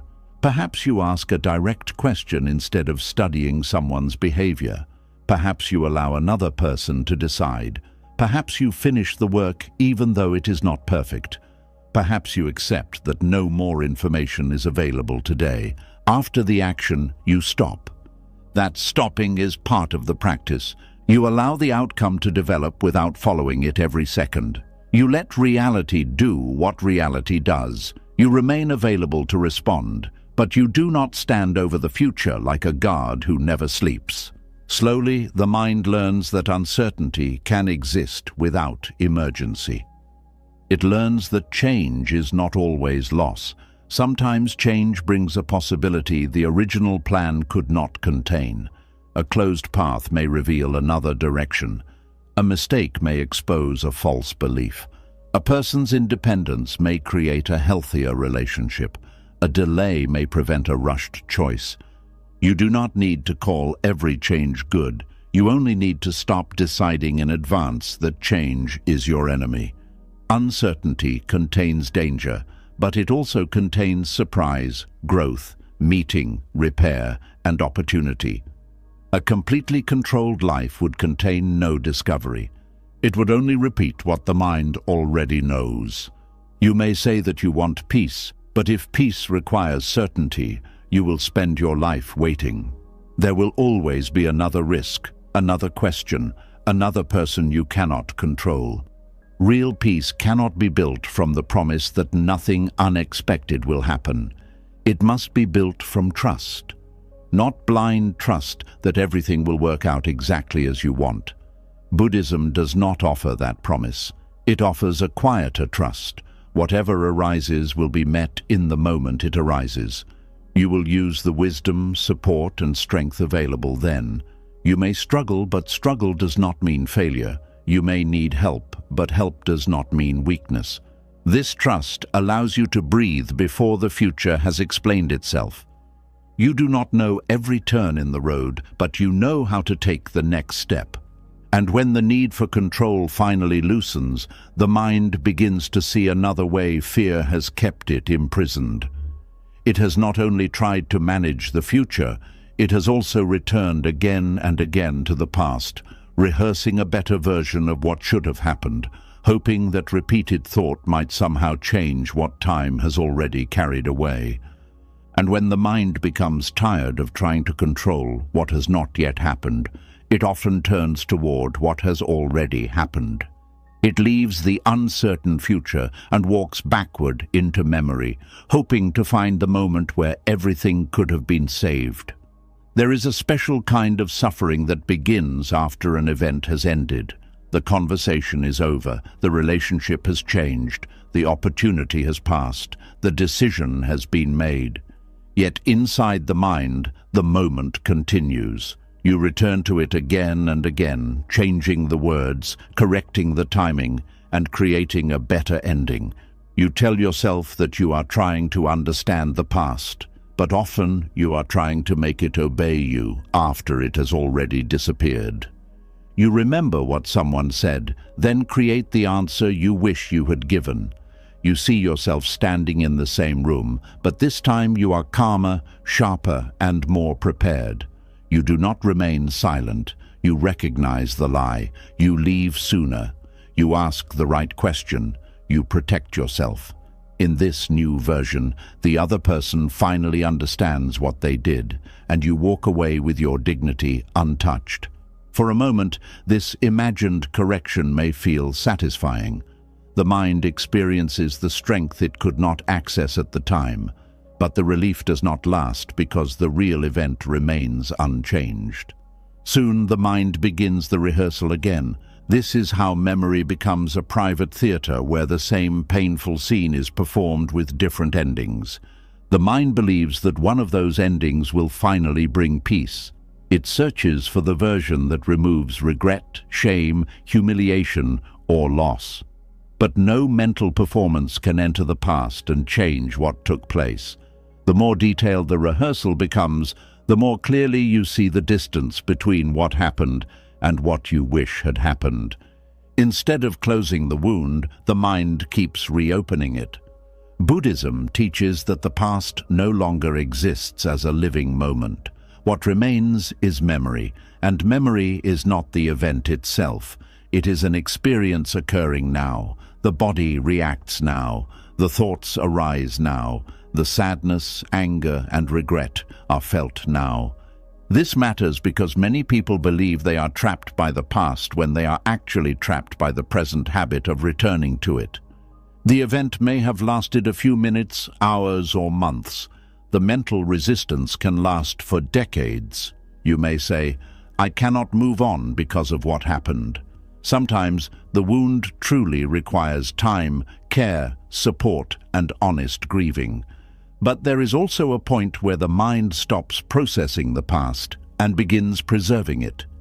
Processing moves. It reveals something, allows emotion, brings understanding, and slowly changes your relationship with the memory. Rehearsal stays in the same place. It repeats the same questions, the same accusations, and the same impossible demand. Why did this happen? Why did I allow it? Why did they choose me? What would my life be like if that day had gone differently? These questions may appear to seek answers, but some questions have become rituals. You already know the available facts. The mind is no longer searching for information. It is searching for a different reality. That reality cannot be found through thought. One reason people rehearse a better past is because regret creates the illusion that they once had complete control. You tell yourself, "If I had chosen differently, everything would have been fine." This belief hurts, but it also protects you from a more frightening truth. Even a different choice might not have guaranteed the life you now picture. The alternative past is always cleaner because it never had to become real. In the life where you accepted the opportunity, you see success, but not the difficulties that might have followed. In the life where you stayed in the relationship, you see companionship, but not the conflicts that may have continued. In the life where you spoke up, you see respect, but not the possibility that the other person would have dismissed you anyway. The imagined path contains only the rewards you lost. It hides the suffering you may have met. This makes comparison unfair. You compare your complicated real life with a perfect life created by hindsight. Hindsight knows what the person inside the event could not know. It looks backward from a safe distance and notices patterns that were still hidden at the time. It sees the warning signs after their meaning became clear. It recognizes the turning point only because it knows where the road ended. Then it judges your former self for not knowing the future. This is one of the cruelest things the present mind can do to the past self. You may say, "I should have known," but what exactly did you know at the time? Not what you know now. What evidence did you have then? What were you afraid of? What did you hope for?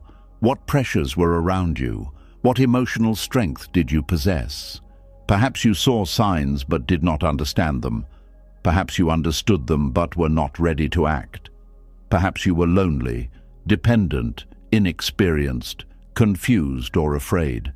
Perhaps someone was manipulating you. Perhaps you had been taught to ignore your own feelings. Perhaps the situation developed slowly, and each step seemed too small to justify leaving. These facts do not erase responsibility. They restore context. Without context, regret becomes dishonest. It creates a powerful, fully informed version of you and places that person inside an old situation. Then it asks why the weaker, less informed version did not behave the same way. The answer is simple. That wiser version did not exist yet. The person you are now was partly created by what the person you were then had to experience. You cannot demand that the lesson should have arrived before the event that taught it. Buddhist compassion begins by seeing this clearly. Your past self may have made mistakes. They may have ignored intuition, harmed someone, stayed too long, or acted from fear.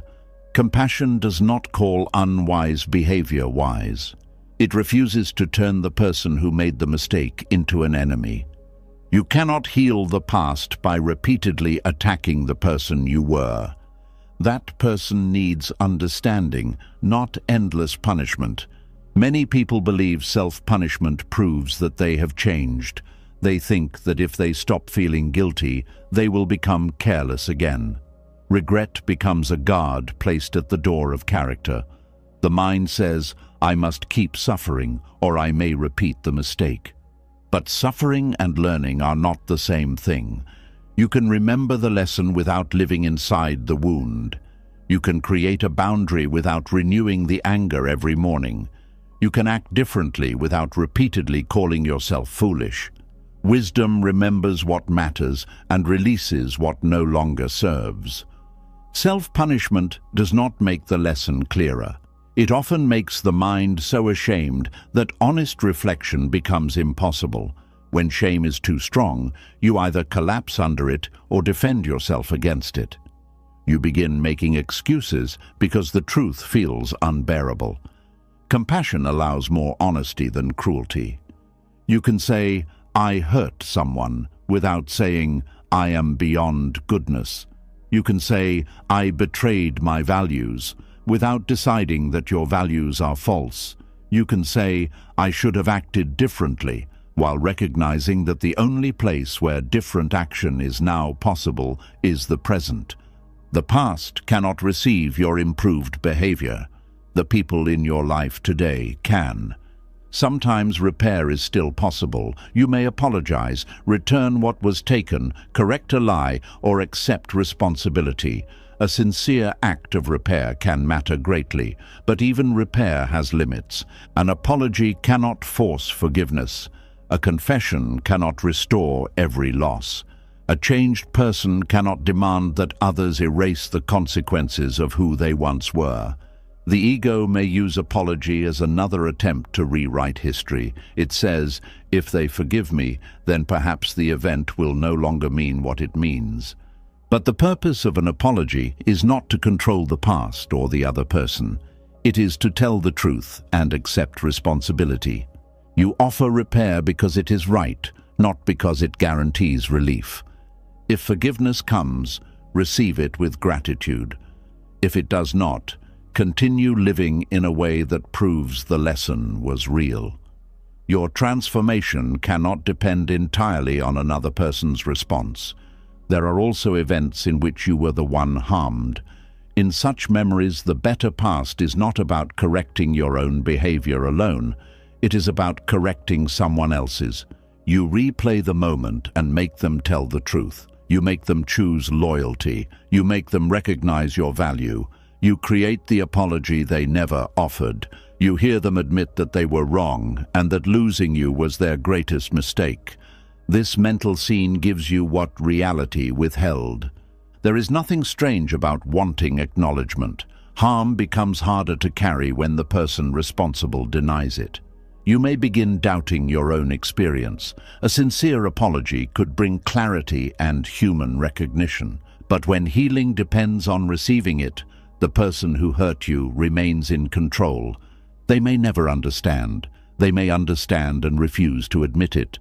They may protect their self-image by changing the story. They may apologize without changing. They may have already moved on while you continue holding court inside your mind. You cannot force awareness into someone who is committed to avoiding it. Rehearsing their future regret may feel like justice, but it can become another bond. Your attention remains turned toward them. Your peace waits for a sentence they may never speak. Your life becomes a waiting room for someone else's moral awakening. Buddhism asks whether you can tell the truth about what happened without requiring the person who harmed you to confirm it. This is difficult because acknowledgement feels like proof. But your pain does not become false because another person refuses to name it.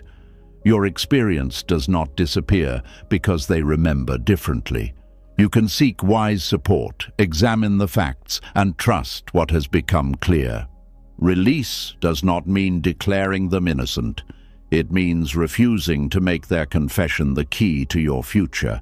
You may never receive the ending you deserved. Still, you can stop giving the unfinished ending new hours of your life.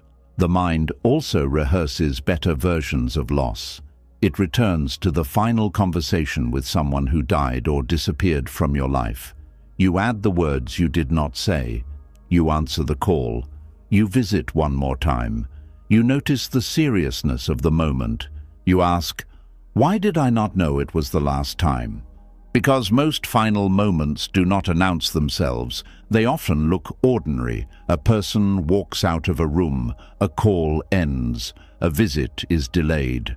You assume there will be another chance because life has trained you to expect continuation. Later, the ordinary moment becomes sacred because it was the last.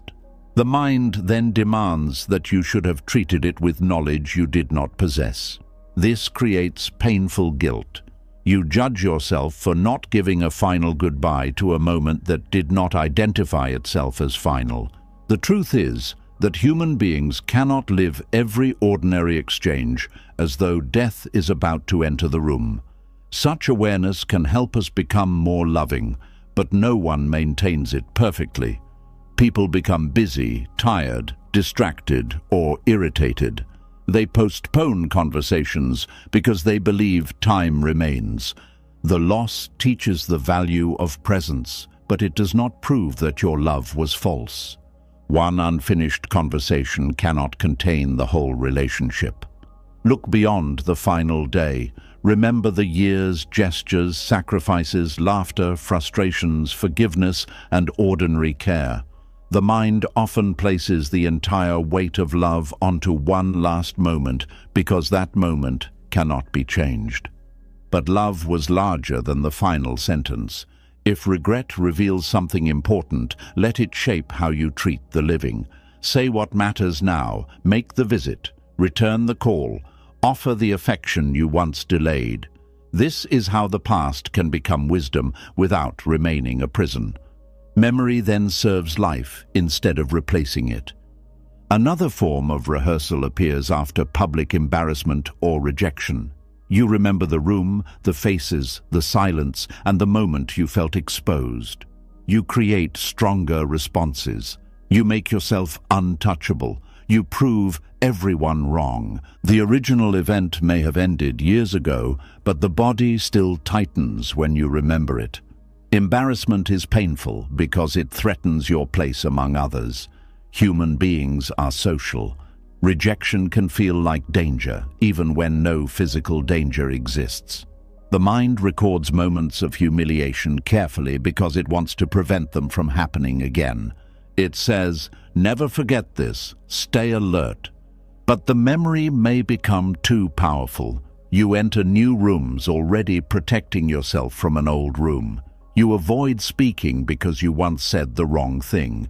You refuse opportunities because someone once laughed. You hide your ideas because an earlier failure became proof that visibility is dangerous.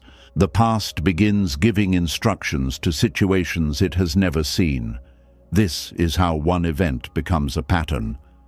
Buddhism teaches that the self is not a fixed object.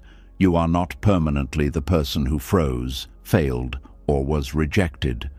That was one experience arising under particular conditions. New conditions exist now. The mind says, "This happened to me, therefore this is who I am." Awareness says, "This happened and it passed." The distinction is small in language, but enormous in experience.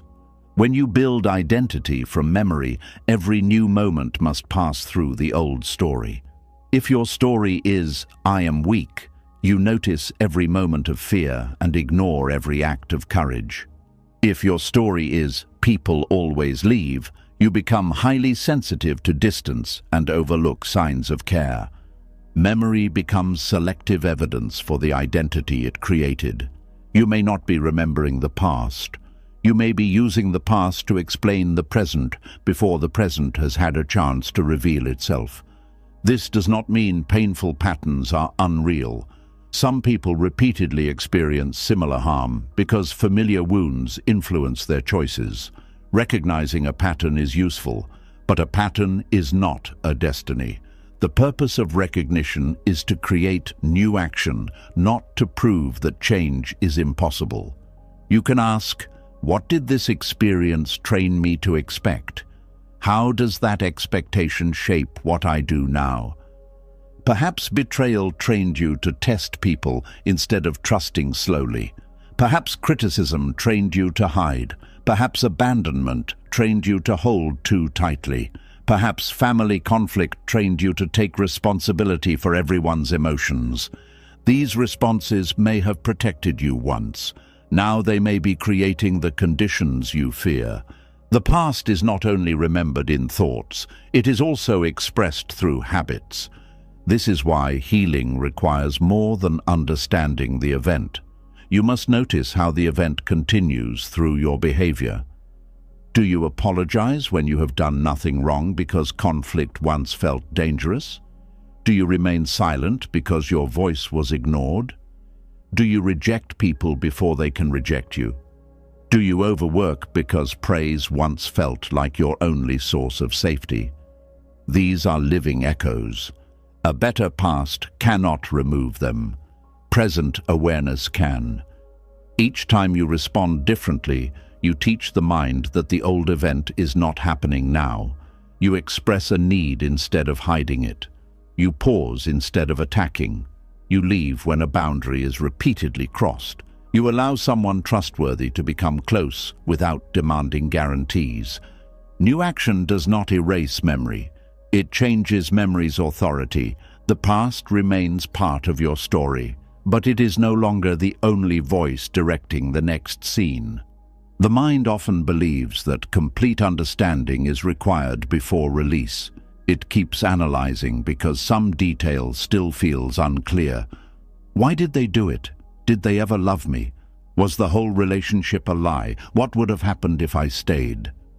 Some questions can be answered, others cannot. People often act from mixed motives. They do not fully understand themselves. Someone may have loved you and still behaved selfishly. A relationship may have contained real care and serious harm. A person may regret what they did without possessing the courage to repair it. The mind prefers a simple answer because ambiguity is uncomfortable. It wants the person to be entirely good or entirely false. It wants the relationship to mean one thing. But human behavior is often inconsistent. You may never know the exact truth inside another person's mind. Repeated analysis cannot produce information you do not have. It can only create more theories. At some point, the question must change. Instead of asking, "Why exactly did they do it?" ask, "What did their behavior show me?" Instead of asking, "Was every moment false?" ask, "What was real for me and what became harmful?" Instead of asking, "Would things have improved?" ask, "What conditions were actually present?" This moves you from speculation to evidence. You do not need a perfect explanation to recognize a pattern. You do not need to know someone's deepest motive to decide that their behavior is unsafe. You do not need to solve their mind before protecting your own life. Closure is often treated as something another person gives. They explain, apologize, and answer every question. Then you finally feel free. Sometimes such conversations help. But closure is rarely complete because every answer can create another question. Real closure may begin when you accept the limits of what can be known. You say, "I understand enough to stop returning." That sentence is not defeat. It is wisdom recognizing that further thought will not create further truth. The repeated rehearsal of a better past may also prevent grief, because fantasy keeps the lost possibility alive. As long as you continue thinking about what could have happened, you do not have to fully face what did happen. You remain emotionally connected to the unlived life. Perhaps you believed you would grow old with someone. Perhaps a career path seemed certain. Perhaps you expected a family, home, or future that never arrived. The loss is not only of an event, it is the loss of a whole imagined identity. You are grieving a person you never became. This grief can be difficult to name. Others may not understand because nothing visible died. Yet a future can be mourned. The mind returns to the turning point because it wants the lost future back. It believes that if it thinks clearly enough, the road may reopen. But some roads do not reopen. Acceptance requires grieving not only what was, but what will never be. This is not hopelessness. It is the moment when energy becomes available for a future that is still possible. As long as you remain devoted to the life that did not happen, every new opportunity seems like a lesser replacement. You compare a real person with an ideal relationship that never faced ordinary difficulty. You compare a new path with a dream protected from reality. Nothing can compete with a perfect possibility. The unlived life contains no boring days, compromises, disappointments, or failures. It remains beautiful because it was never tested. To move forward, you must allow the imagined future to become human. Recognize that it would also have contained change and pain. Then thank it for revealing what you value and release the demand that it must still become real in its original form. Perhaps the relationship you wanted revealed your need for companionship. That need can still be honored differently. Perhaps the career revealed your desire to contribute.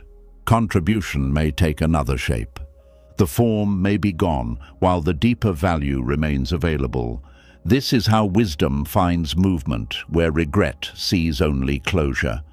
Buddhist practice often returns to the breath because the breath does not live in yesterday. You can remember yesterday while breathing now, but the breath itself belongs to this moment. When memory begins its rehearsal, the body may react immediately.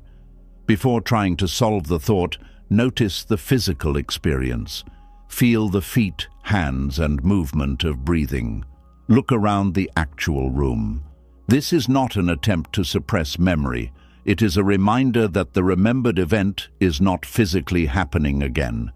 You may say quietly, "This is a memory. The pain is present, but the event has ended." Such words help separate then from now. The mind often combines them. It remembers a betrayal and feels as though trust is being broken at this exact moment. It remembers danger and behaves as though the danger has returned. Grounding the body does not deny the past. It prevents the past from taking over the entire present. Once you are steady, you can decide whether the memory needs attention. Perhaps it contains a lesson, emotion, or unfinished responsibility. Give it a clear period of reflection. Write what happened, what you felt, what you learned, and what action is possible now. Then stop. Do not confuse endless thinking with deeper healing. A useful reflection creates movement. It may lead to an apology, boundary, conversation, grieving process, or new decision. Rehearsal creates no new action. It simply repeats the emotional cost. You can ask, is this thought showing me something new, or is it making me pay again for something I already understand? That question reveals much. The ego may answer, but if I stop thinking about it, I am saying it did not matter. Release does not mean the event did not matter. It means it has mattered enough. It has taken enough sleep, attention, joy, and energy. It does not need to take every remaining year in order to prove its importance. Another fear says, if I let go, they win. But healing is not a reward given to the person who harmed you. Remaining wounded does not punish them. It only keeps the injury active inside you. Letting go is not approval. It is the refusal to continue carrying the event as a daily command. You may remember it for the rest of your life. Certain days, places, or words may still awaken emotion. Freedom does not require memory loss. It means the memory can arise without deciding who you must become next. It visits and it leaves. You do not build a home inside it. The practice of forgiveness is sometimes introduced here, but forgiveness must not be forced. Forced forgiveness can become another form of resistance. You tell yourself that you should feel peaceful when anger still contains important information. Buddhism values compassion, yet compassion includes truthful seeing. You can release hatred without restoring trust. You can understand that a person acted from ignorance without allowing them to continue harming you. Forgiveness is not always one dramatic decision. It may be the repeated choice not to feed the same revenge fantasy. It may be the decision to stop checking whether the person has suffered. It may be allowing your attention to return to your own life. Some days, anger may return. That does not mean you have failed. It means another layer of pain has become visible. Meet it without building a new identity around it. You are not required to turn the person who harmed you into a good person. You are only learning not to let hatred make you resemble what hurt you. The past may also contain good moments that the mind tries to recreate. Not all rehearsal is painful on the surface. Sometimes you repeatedly visit a time when life felt safer, younger, more loving, or more meaningful. You compare every present day with that earlier period. Nostalgia can offer warmth, but it becomes suffering when the past is used as evidence that life's best part is over. You begin treating today as a poor copy of yesterday. The mind forgets that the old days were also once ordinary days. While living them, you probably worried, complained, and overlooked much of what now seems precious. Memory removes many difficulties and keeps selected beauty. This is why the past can appear more alive than the present. It has been edited. You can honor what was beautiful without demanding its return. Let the memory teach you what deserves attention now. If you miss connection, reach toward connection. If you miss simplicity, remove what is unnecessary. If you miss who you were, ask which qualities of that person can still be lived today. Do not try to become your younger self. Bring what was true in that self into the age and life you have now. The past should become a teacher, not a place of residence. To stop mentally rehearsing a better past, you must accept that some stories remain imperfect. You may always wish you had spoken differently. You may always feel sadness over one choice. Acceptance does not require you to become pleased with the event. It requires you to stop making peace conditional on its revision. You can carry regret gently. Regret can become humility. It can make you slower to judge others because you know how easily people become confused. It can deepen patience. It can show you what matters before another chance disappears. Pain does not become valuable merely because it happened. Its value appears through the way you respond now. The past offers material. The present decides what is made from it. Perhaps you once failed to protect yourself. Today, you can learn boundaries. Perhaps you harmed someone through silence. Today, you can speak. Perhaps you stayed where you were not respected. Today, you can recognize respect more clearly. Perhaps you wasted time. Today you can give attention to what is here. The present cannot edit the old scene, but it can prevent the old scene from becoming the final meaning of your life. This is the freedom Buddhism points toward. You do not escape memory. You stop bowing to it. You understand that the mind creates better versions of the past because it longs to escape guilt, helplessness, and grief. You offer those feelings compassion without giving fantasy control over your days. You let the event be complete, even if it was not satisfying. You allow the unanswered question to remain unanswered. You allow the apology that never came to remain absent. You allow the road not taken to disappear into the distance. Then you return to the only place where life can still be touched. Here, this breath, this choice, this conversation, this person in front of you, this small opportunity to behave differently. The mind may return to the past tomorrow.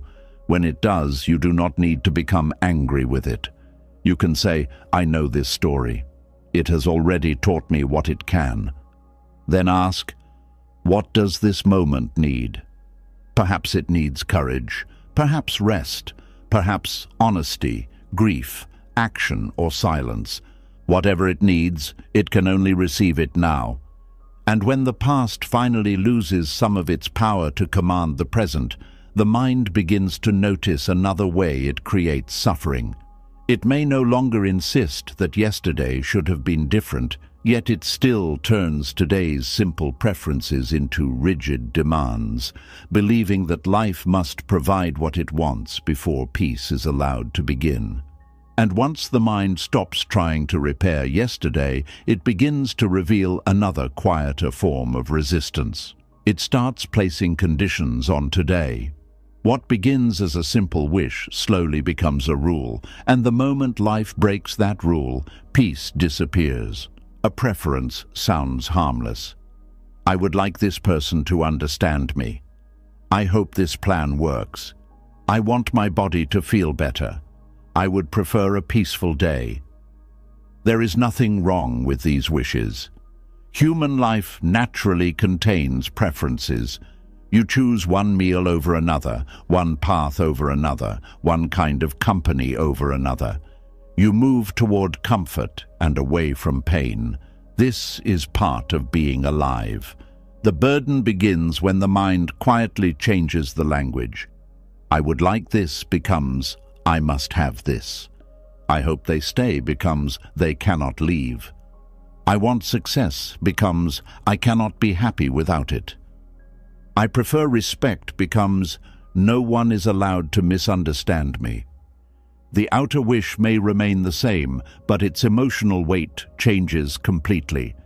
A preference allows reality to answer in more than one way. A demand accepts only one answer. This is why two people can want the same thing and suffer very differently. One person applies for an opportunity, works carefully, and hopes to receive it. When the answer is no, they feel disappointed, reflect, and decide what to do next. Another person applies with the belief that this opportunity must become theirs. When the answer is no, the rejection feels like a statement about their entire worth. The first person lost an opportunity. The second person lost the future they had made emotionally necessary. Buddhism does not teach that desire must disappear before you can live. It teaches you to observe the way desire changes. A wish can arise, remain for a time, and pass without controlling you. But when the mind clings to it, the wish becomes heavier. It is no longer something you hope for. It becomes something reality is required to provide. Clinging says, without this, something essential is missing from me. That belief gives an external condition control over your inner life. You may tell yourself that you are simply determined. Determination can be valuable. It allows steady work, patience, and courage. But determination and demand are not the same. Determination says, this matters to me, so I will give it my best effort. Demand says, this must happen, or all my effort means nothing. Determination can adjust when new facts appear. Demand treats adjustment as defeat. Determination remains connected to reality. Demand tries to force reality to protect the original desire. You can see this clearly in relationships. You meet someone, feel a strong connection, and begin hoping that the bond will deepen. That hope is natural. But soon, the mind starts building a complete future. You picture years together, shared experiences, family approval, and emotional safety. The other person may still be learning who you are, while your mind has already assigned them a permanent role. Now their behavior carries enormous meaning.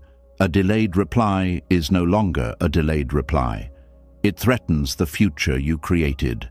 A change in tone becomes evidence that everything is collapsing. Their uncertainty feels cruel because you have already made their commitment necessary. You may begin trying to secure the outcome. You become more available than you truly want to be. You hide needs that might make them uncomfortable. You study their moods and adjust yourself. You accept unclear treatment because losing the possibility feels worse than losing your dignity. The preference for love has become a demand for this particular person to provide it. This distinction matters. Wanting love does not mean every person you love is capable of loving you well. Wanting companionship does not make one relationship your final chance. Wanting to be chosen does not mean you must keep proving your value to someone who remains unsure. A preference allows you to say, I care about this person, but I will still pay attention to what their behavior shows. A demand says, I need this to work, so I must ignore what threatens it. Once a desire becomes emotionally necessary, truth begins to feel dangerous. You may excuse inconsistency, disrespect, or dishonesty because accepting the truth would mean releasing the outcome. The mind would rather protect the dream than protect the person dreaming it. Buddhist wisdom asks you to care without becoming blind. You can hope for a relationship while remaining able to leave what repeatedly harms you. You can love someone without deciding that your life has no value if they do not return that love. This is not emotional coldness. It is love without imprisonment. Preferences also become demands within family life. You may want your children to visit often, agree with your values, choose certain careers, marry particular kinds of people, or raise their children in familiar ways. These wishes may come from love, experience, and concern. But when the wishes harden, every independent decision begins to feel like rejection. You say, I only want what is best for them. Yet best may quietly mean what I would choose. The child's different path then feels like a personal insult. Their freedom seems like ingratitude. You remind them of your sacrifices, hoping that love from the past will produce obedience in the present. The hidden demand says, because I cared for you, your life should unfold in a way that makes me comfortable. This creates suffering for both sides. The parent becomes anxious and controlling. The adult child begins hiding decisions to avoid conflict. Honest connection weakens because every conversation feels like a negotiation over ownership. Buddhism reminds us that love does not remove another person's freedom. Guidance can be offered, concern can be spoken. Boundaries may be necessary when choices affect shared responsibilities. But another person's life cannot become the place where your preferences are enforced. You can dislike a choice without turning the relationship into a punishment. This ability is rare. It requires enough inner stability to remain connected even when another person does not confirm your worldview. A preference says, I wish you had chosen differently. A demand says, you must choose differently before I treat you with warmth again. One communicates disappointment, the other uses affection as control. The same transformation happens with comfort. You may prefer quiet, order, familiar routines, and predictable schedules. These things can support well-being. The problem begins when comfort becomes a condition for calm. A sound interrupts you, and irritation appears immediately. A visitor arrives unexpectedly, and the whole day feels ruined. Someone changes a plan, and you cannot enjoy what replaces it. The event may be small, but the mind reacts as though a serious boundary has been violated. Why does this happen? Because the mind has created a private rule. The day must unfold in the way I expected. The stronger the rule, the more fragile peace becomes. You may believe that a perfectly organized environment will create a perfectly settled mind, but the world contains noise, delays, errors, interruptions, and other people. If calm depends on removing all disturbance, calm will remain rare. Buddhist practice develops a steadiness that can survive some discomfort. You still reduce unnecessary noise, create useful routines, and ask others to respect reasonable needs. But you do not allow every inconvenience to become an emergency. You begin noticing the difference between actual harm and frustrated preference. A person speaking loudly may be unpleasant, but it is not always a threat. A delayed meal may be uncomfortable, but it does not mean the day is destroyed. A plan changing may require adjustment, but it does not automatically mean someone has disrespected you. The demanding mind turns discomfort into a personal offense. It says, "This should not be happening because I do not like it." But reality does not use your dislike as proof that an event is wrong. That sentence can sound harsh, yet it creates freedom. You no longer need to turn every unpleasant experience into a moral judgment. Some things are simply inconvenient. Some people have different habits. Some days do not feel smooth. You can dislike a moment without declaring war on it. A preference may also become a demand for emotional approval. You want to be liked, respected, praised, or included. These desires arise naturally because human beings depend on connection. But approval becomes dangerous when it is used as proof that you are acceptable. You begin shaping yourself around the reactions of others. Before speaking, you ask whether your opinion will be welcomed. Before setting a boundary, you worry that someone may call you difficult. Before making a choice, you wonder how it will look. The preference for social harmony becomes a demand that no one should feel disappointed with you. This demand cannot be satisfied. Different people want different versions of you. One person wants you to speak more, another wants you to remain quiet. One admires ambition, another calls it pride. One wants closeness, another thinks you require too much attention.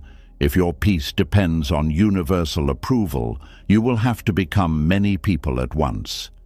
Eventually, you may not know which version is real.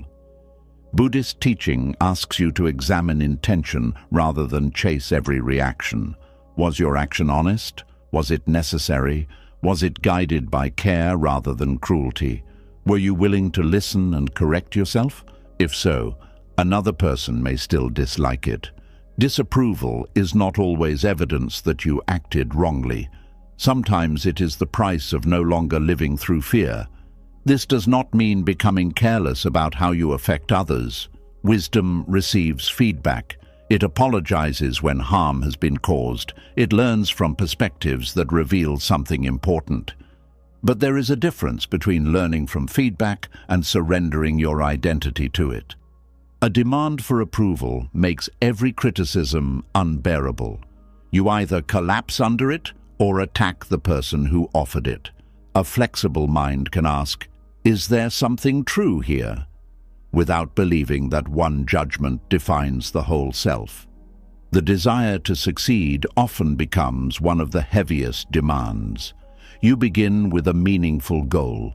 You want to build something, improve your life, support your family, or prove what you are capable of doing. Then the goal begins carrying more than its own weight. It must heal your insecurity. It must silence people who doubted you. It must repay lost years. It must make your family proud. It must show that your suffering had a purpose. Now, failure is no longer the failure of one project. It threatens your entire emotional story. This creates enormous pressure. You cannot approach the work with curiosity because every mistake feels dangerous. You may overwork, compare yourself constantly, and become unable to appreciate gradual progress. Even success becomes difficult to enjoy. The moment one goal is reached, the mind creates a new demand. Now I must maintain this. I must become even more successful. I cannot allow anyone to pass me. The goal that promised freedom becomes another form of captivity. Buddhism asks whether achievement is serving your life or whether your life has become a servant of achievement.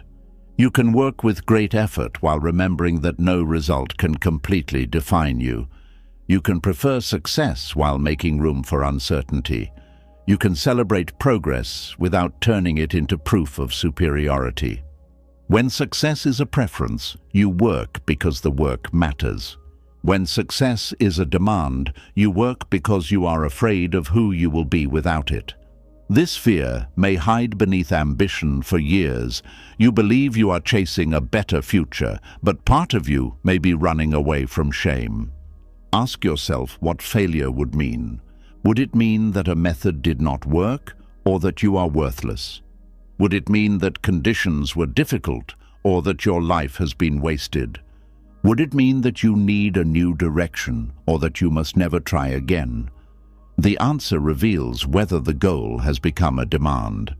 A healthy desire leaves room for identity beyond the outcome.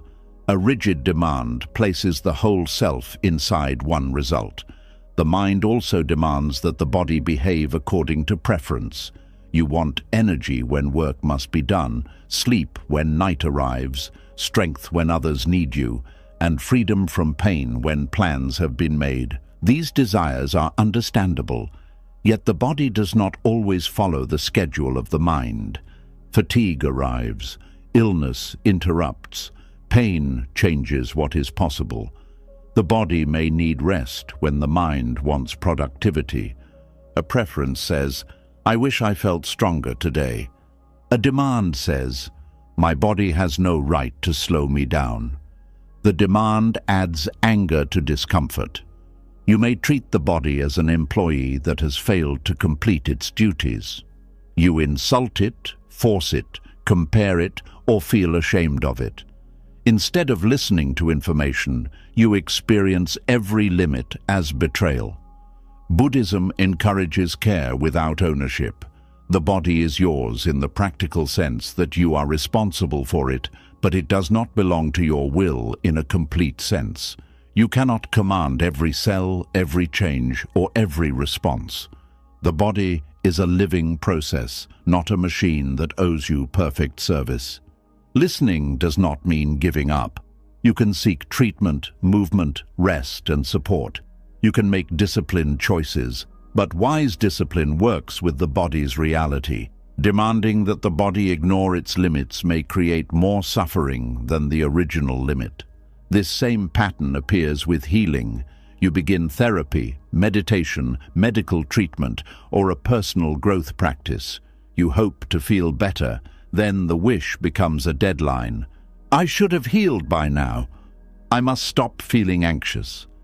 I should no longer think about this.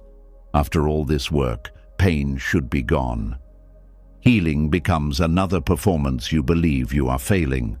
The mind has taken a process that requires patience and turned it into a demand for immediate evidence. Real healing is rarely a straight line. An old feeling may return without erasing progress. A difficult day does not mean that all previous work was useless. Sometimes growth allows you to notice pain more clearly before you know how to carry it differently. A preference for improvement supports practice. A demand for improvement creates self-rejection. You may begin hating every part of yourself that has not changed quickly enough. Then the path meant to bring peace becomes another place where you are judged. Buddhist compassion asks you to include the unfinished self in your care. You do not wait to become calm before offering yourself kindness. You do not wait to become fully healed before believing your life is worthy. You practice because suffering deserves attention, not because the present version of you is unacceptable. Preferences become especially heavy when they are attached to time. You decide that something must happen by a certain age, date, or stage of life. You should be married by then, successful by then, financially secure by then, healed by then, certain by then. The deadline may come from culture, family, comparison, or an old plan. When life does not follow it, you feel behind. But behind whom? There is no single human schedule. Lives develop under different conditions. Some people begin early and change direction later. Some find meaningful work after years of uncertainty. Some build families, lose them, and begin again. Some discover peace only after the identity they planned has fallen apart. A timeline can guide practical planning, but it becomes harmful when it is treated as a law of worth. The demand says, "My life should have reached this point by now." That sentence removes you from the only life available, the one that exists now. You may need to grieve what has not happened, but grief is different from humiliation. Not reaching a desired point does not make you less human. You can say, "This is not where I wanted to be," without saying, "Therefore, there is nothing valuable here." That small change preserves honesty without destroying possibility. The demanding mind often uses the word need when it truly means strongly want. It says, "I need them to apologize. I need everyone to agree. I need this plan to work. I need people to recognize what I did." Some needs are real. Human beings need food, shelter, safety, care, and connection. Specific conditions may be necessary for health or survival. But many emotional demands borrow the language of need because it makes the desire feel unquestionable. When you tell yourself that you need a particular outcome, the body prepares for danger if that outcome is threatened. The desire becomes tied to survival. It may help to ask, do I truly need this specific result, or do I need something deeper that this result represents? Perhaps you believe you need one person to choose you, but the deeper need is belonging. You believe you need one job, but the deeper need is stability or purpose. You believe you need an apology, but the deeper need is recognition that your pain was real. You believe you need everyone to approve, but the deeper need is inner safety. The specific form may be unavailable, while the deeper need can still be cared for in another way. This does not make the original desire unimportant. It prevents one closed door from convincing you that the whole world has ended. The mind becomes less desperate when it recognizes more than one path. A demand narrows reality to a single form.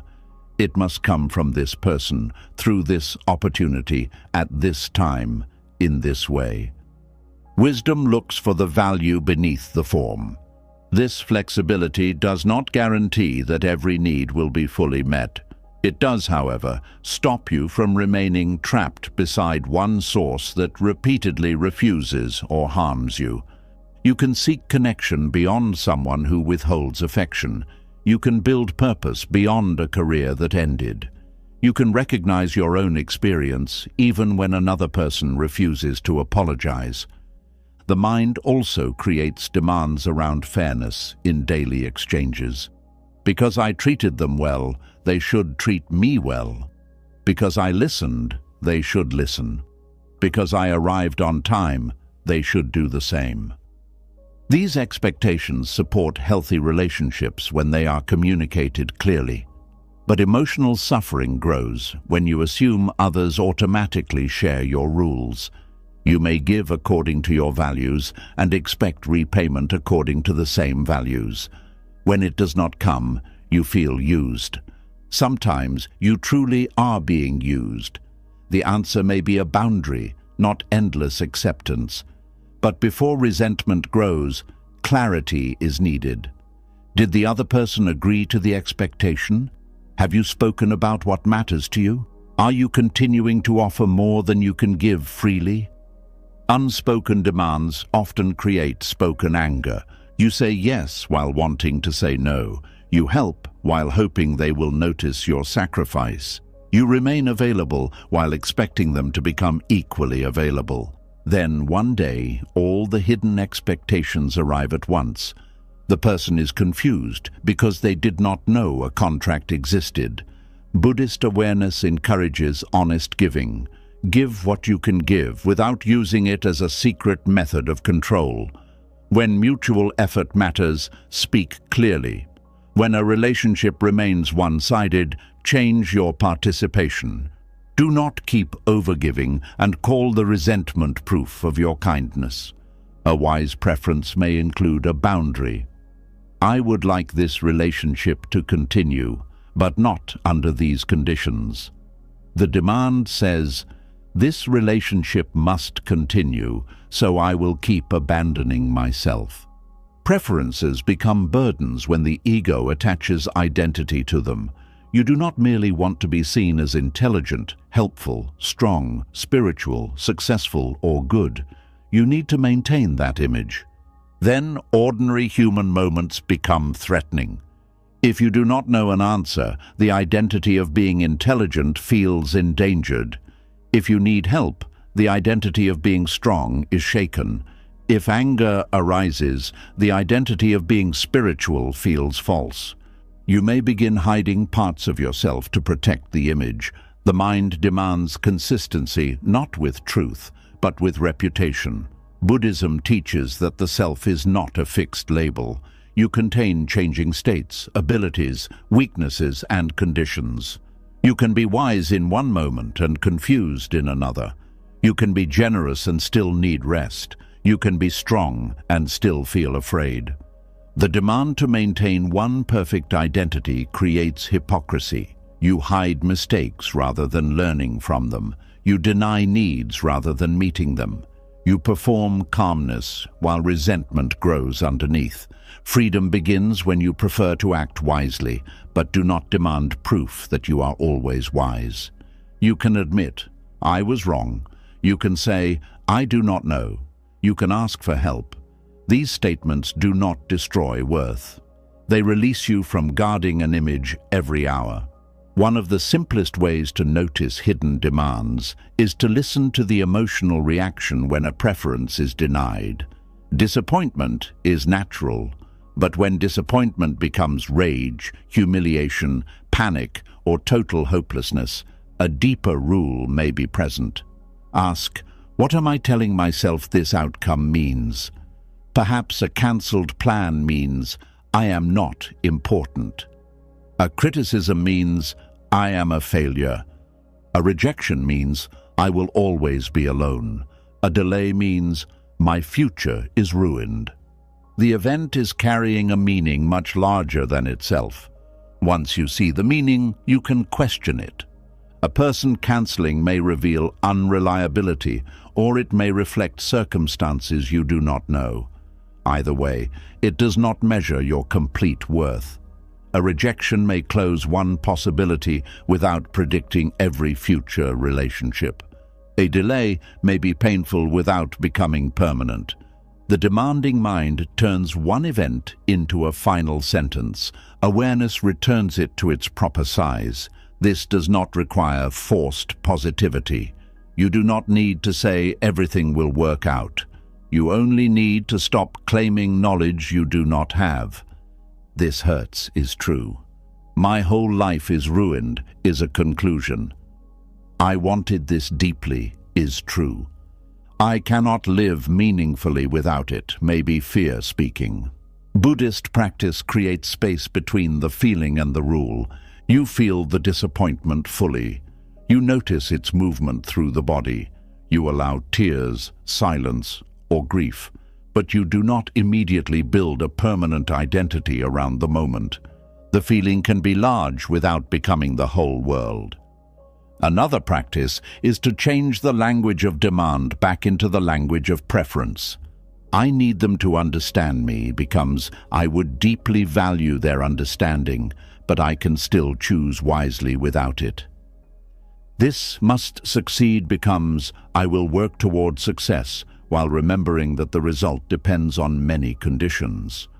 I cannot tolerate this discomfort becomes I strongly dislike this, but I can stay present and decide what is needed. These sentences are not weak. They are more accurate. They protect desire from turning into desperation. You may worry that releasing demands will remove motivation. Perhaps you believe pressure is the only force that keeps you moving. Without the inner command, you fear becoming passive. But much of what pressure produces is not healthy motivation. It produces panic, harshness, impatience, and exhaustion. You move because stopping would expose shame. Clear intention is different. It can be strong without being violent. You study because learning matters. You work because the goal has value. You care for your health because the body deserves support. You speak honestly because truth matters. You do not need to threaten yourself in order to act. A person guided by preference can work consistently because their energy is not constantly being spent on fear. They can adjust a method without feeling that the goal has betrayed them. They can rest without calling rest failure. When desire becomes flexible, action often becomes more intelligent. The mind sees more options. It learns from evidence. It stops forcing what clearly does not work. A demand cannot listen because listening may require change. This is why people remain attached to goals that no longer fit them. They have invested so much identity, time, and hope that releasing the goal feels like losing themselves. But changing direction is not always quitting. Sometimes it is the first honest response to reality. Buddhism teaches the middle way, not careless indifference and not desperate attachment. You can care deeply while holding the form lightly. You can say, "This matters to me," and also, "I will not destroy myself to force it." You can say, "I hope this remains," and also, "I know that all conditions change." You can say, "I will protect what is valuable," and also, "I cannot make it permanent." This balance allows love without possession, effort without obsession, and hope without blindness. The preference may still be strong. Letting go does not always reduce desire immediately. It changes what you do with desire. You stop treating it as an order. You observe it. You ask what it values. You take the actions that belong to you. Then you allow reality to answer. Sometimes the answer will be yes. Receive it without assuming it must remain forever. Sometimes the answer will be no. Grieve without deciding that life is finished. Sometimes the answer will be not yet. Wait without turning every day into a punishment. Sometimes the answer will arrive in a form you did not expect. Stay open enough to recognize it. The mind that demands can only see one acceptable future. The mind that prefers can participate in life as it unfolds. This does not make every outcome pleasant. It makes you less breakable. You begin to discover that peace is not the reward for getting everything you want. Peace is the ability to want something without handing it complete control over you. You may still care. You may still hope. You may still work with all your strength. But beneath the effort, there is room to breathe. You no longer say, "Life must give me this before I can live." You say, "This is what I value, and I will meet whatever comes with as much wisdom as I can." That shift may look small, but it changes the emotional structure of your life. The world no longer has to satisfy every preference before calm is permitted. People no longer have to follow your private rules before you can respond with clarity. The future no longer has to take one exact form before today can matter. And once preferences stop ruling the heart like commands, another hidden burden becomes easier to see. Many of those demands were not directed only at events. They were directed at people, their thoughts, memories, reactions, judgments, and feelings. The mind has been trying to manage inner worlds it can never enter, carrying the impossible responsibility of controlling how everyone else sees you. And once the mind stops turning every preference into a command, it begins to notice where many of those commands were directed. Not only toward events, but toward people. Their thoughts, their memories, their reactions, their judgments, and the private stories they carry about you. This is where another deep exhaustion begins, because no matter how carefully you speak or how well you behave, you can never fully control what happens inside another person's mind. Few burdens are heavier than trying to be understood by everyone. You explain yourself, correct misunderstandings, soften your words, defend your intentions, and replay conversations long after they end. You wonder what someone thinks of you, what they told others, whether they remember the situation fairly, and whether they still judge you for a moment you wish they could see differently. The body may be sitting quietly, but the mind is working inside rooms it cannot enter. This struggle often begins with a natural desire. You want people to know the truth about you. You want your motives to be seen correctly. You want someone you love to understand why you acted as you did. There is nothing wrong with wanting clear communication. The suffering begins when understanding becomes something you believe you must produce. You start thinking that if you find the perfect words, the other person will finally see everything exactly as you see it. You explain the background, the pressure you were under, the feelings you could not express, and the details they may have missed. When they still do not understand, you explain again. The words become longer, but the distance remains. You may then assume that you have failed to communicate. Sometimes that is true. Perhaps your words were unclear, defensive, or incomplete. Honest reflection can improve communication, but not every misunderstanding is caused by poor explanation. Some people listen through old wounds, fixed beliefs, pride, fear, jealousy, or resentment. They may hear your words, but interpret them through a story they have already decided to protect. No sentence can force openness into a closed mind. Buddhism teaches that every person experiences the world through conditions. Their past, habits, desires, fears, and beliefs shape what they notice. Two people can witness the same event and carry away different memories. One remembers your tone, another remembers your silence.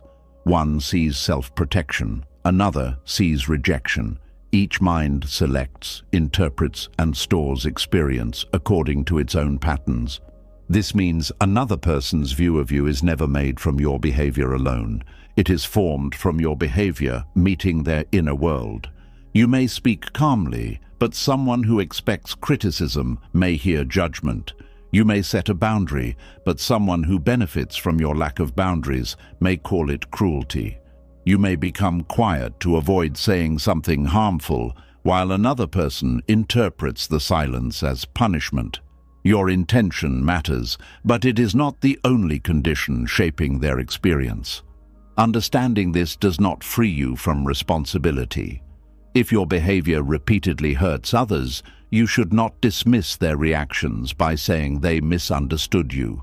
Buddhism does not use inner peace as an excuse to avoid accountability. You must remain willing to examine yourself. The question is not, did they see me exactly as I wished? The better question is there something true in what they experienced? Perhaps your intention was good, but your impact was painful. You may not have meant to ignore someone, yet your behavior made them feel unimportant. You may have been trying to help, but your advice felt controlling. You may have believed you were being honest, while your words were unnecessarily harsh. Maturity allows both truths to exist. You can say, I did not intend to cause pain, and I understand that pain occurred. This is different from taking responsibility for every feeling another person has. Someone can be upset because you refused an unreasonable request. Someone can feel rejected because you protected your time. Someone can judge you because you stopped allowing them to use you. Their discomfort does not automatically prove that your action was wrong. If you try to prevent every negative reaction, you will eventually have to abandon every boundary. You will say yes when you mean no. You will stay silent when truth is needed. You will continue explaining decisions that require no permission. You will sacrifice rest, money, dignity, and peace to stop others from feeling disappointed. Then your life becomes managed by emotions that do not belong to you. The mind may call this compassion, but compassion without wisdom becomes fear. Real compassion cares about the feelings of others while recognizing that they are responsible for meeting, understanding, and managing those feelings. You can speak gently, you can listen, you can apologize, you can offer support, but you cannot guarantee that another person will feel calm, agree with you, or accept the answer. Trying to guarantee their emotional response places you in an impossible position. You begin studying people constantly. You notice changes in tone, short replies, facial expressions, and pauses. You ask yourself, are they angry? Did I say something wrong? Do they still like me? A small shift becomes a problem to solve. This form of attention can develop when relationships once felt unsafe. Perhaps affection was withdrawn without explanation. Perhaps adults became angry unpredictably. Perhaps you learned that peace depended on recognizing another person's mood before they spoke. You became skilled at reading the room because reading the room helped you survive it. But the skill may remain active even when every room is no longer dangerous. Now you monitor people to prevent conflict. You adjust yourself before anyone asks. You become cheerful when the atmosphere feels tense. You apologize simply because someone seems unhappy. You take responsibility for moods whose causes you do not know. This creates a strange form of exhaustion. You are living your own emotional life while trying to manage everyone else's at the same time. The mind becomes a crowded house. A person walks in looking tired, and you immediately wonder whether you caused it. Someone becomes quiet, and you search through your recent words. A friend takes longer to reply, and you assume the relationship has changed. You are not responding to information. You are responding to uncertainty by creating personal blame. One useful question is, what do I actually know? You may know that a person is quiet. You do not yet know why. You may know that their reply is shorter than usual. You do not know whether it is about you. You may know that they seem upset. You do not know whether you are responsible. This distinction keeps the mind from entering another person's inner world and inventing a story. Instead of guessing, you can ask once, clearly and calmly. You seem quieter today. Is something wrong? If they want to speak, listen. If they say they are fine, you may leave room for the possibility that their mood truly is not yours to manage. You do not need to become a detective every time someone changes expression. The exhaustion of managing other minds also appears in the need to control your reputation. You want people to describe you accurately, especially when conflict has occurred. You fear that someone may tell a one-sided story. You imagine their words spreading, changing how others see you. This fear can become consuming because reputation exists in places you cannot fully observe. You may never know what has been said, who believed it, or what details were changed. The mind dislikes this lack of access, so it begins creating possible conversations. You picture someone speaking badly about you. Then you prepare explanations for people who have not asked. You want to reach every person before the story does. But defending yourself against every possible opinion can make you appear trapped by the very story you are trying to escape. There are times when correction is necessary. False accusations can damage relationships, work, safety, or legal standing. Clear evidence and direct communication may be important. You should not remain silent when serious harm is being created.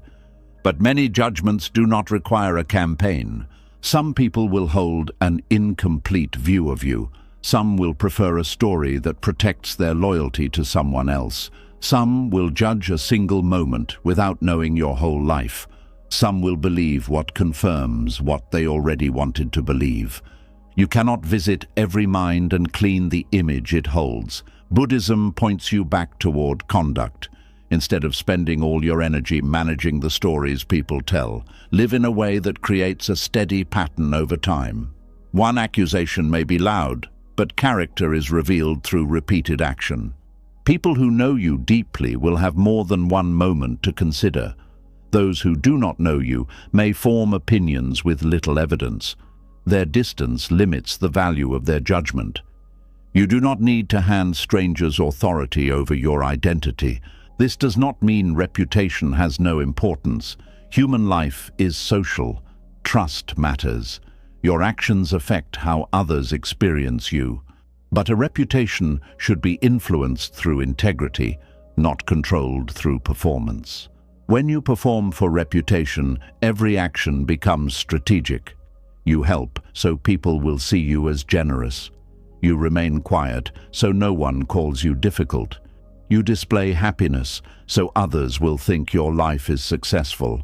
You hide confusion because you want to look wise. The outer image becomes polished while the inner life becomes neglected. This is another kind of captivity. You are no longer asking, what is right? You are asking, what will look right? Buddhist teaching asks you to notice the intention beneath action. Two people may do the same good deed, yet one acts from compassion while the other acts from hunger for praise. The outer action may help someone, but the inner consequences are different. The person seeking praise becomes dependent on recognition. If no one notices, resentment appears. If someone else receives credit, jealousy grows. The action that looked generous becomes another source of suffering. When you stop managing impressions, goodness becomes quieter. You do what needs to be done, even when no audience is present. Praise may come, but it is not the reason. Misunderstanding may come, but it does not immediately change your direction. This creates inner steadiness.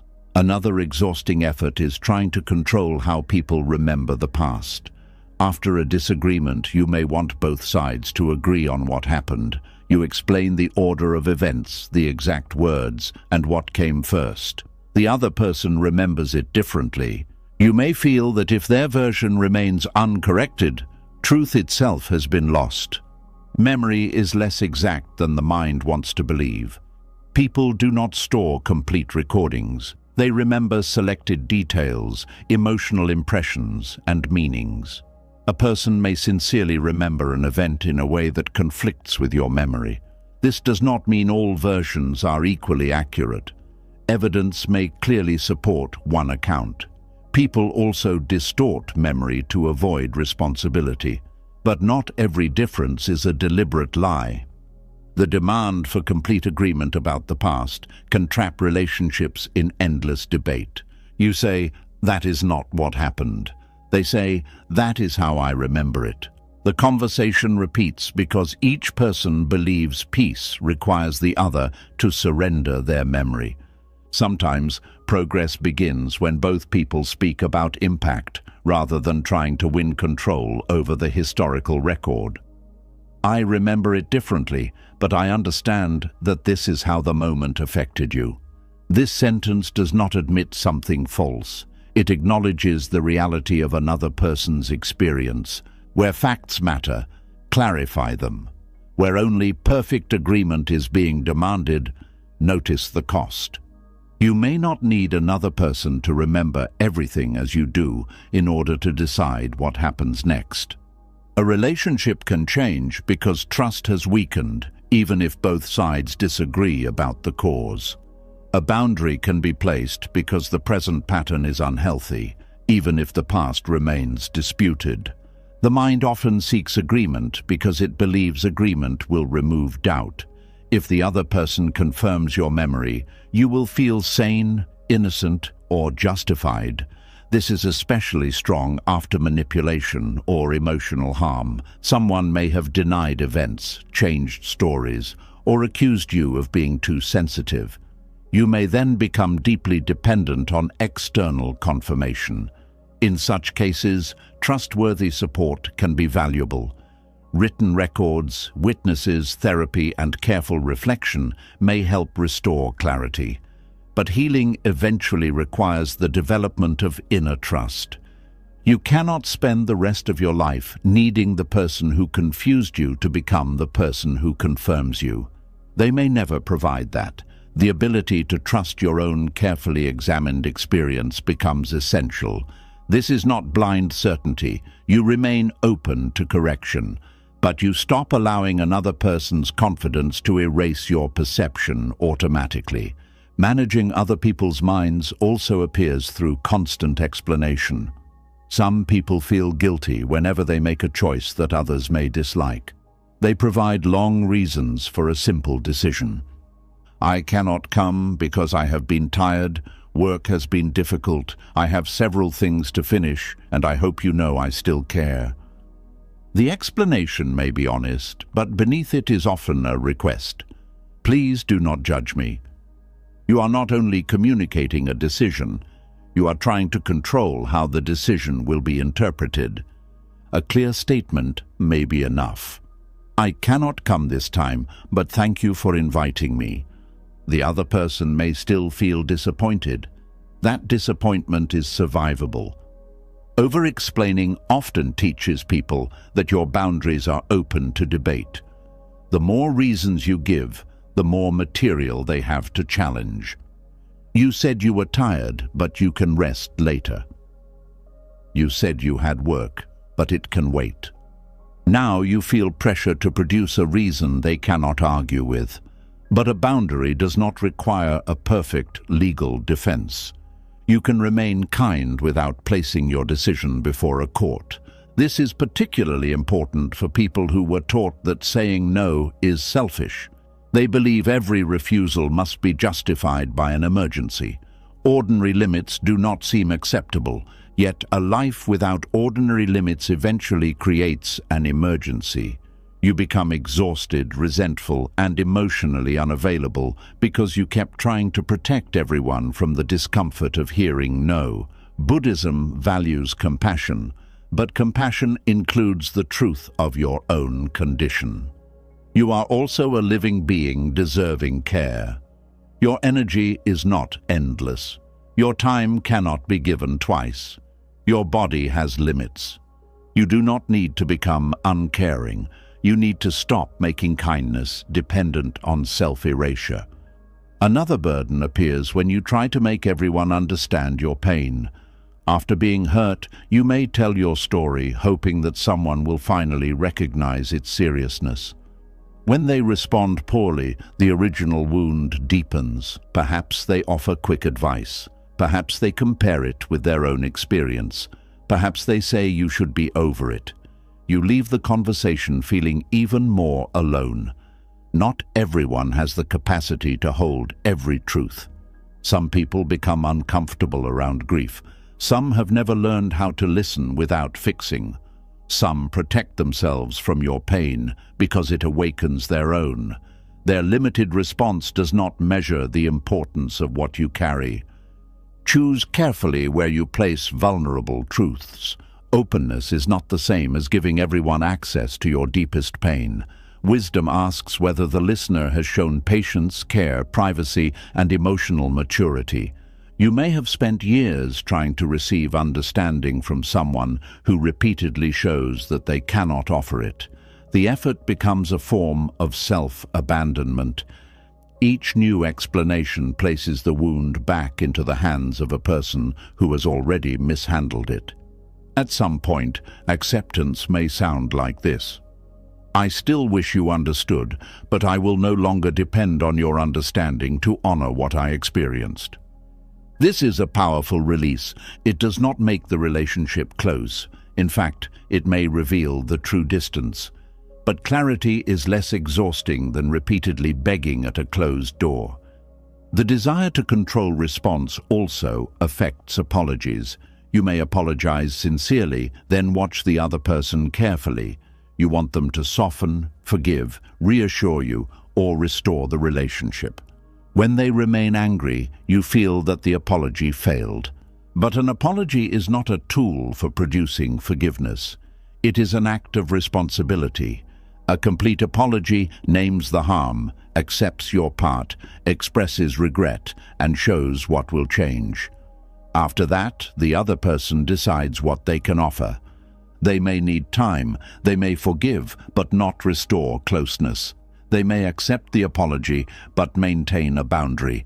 They may refuse to respond.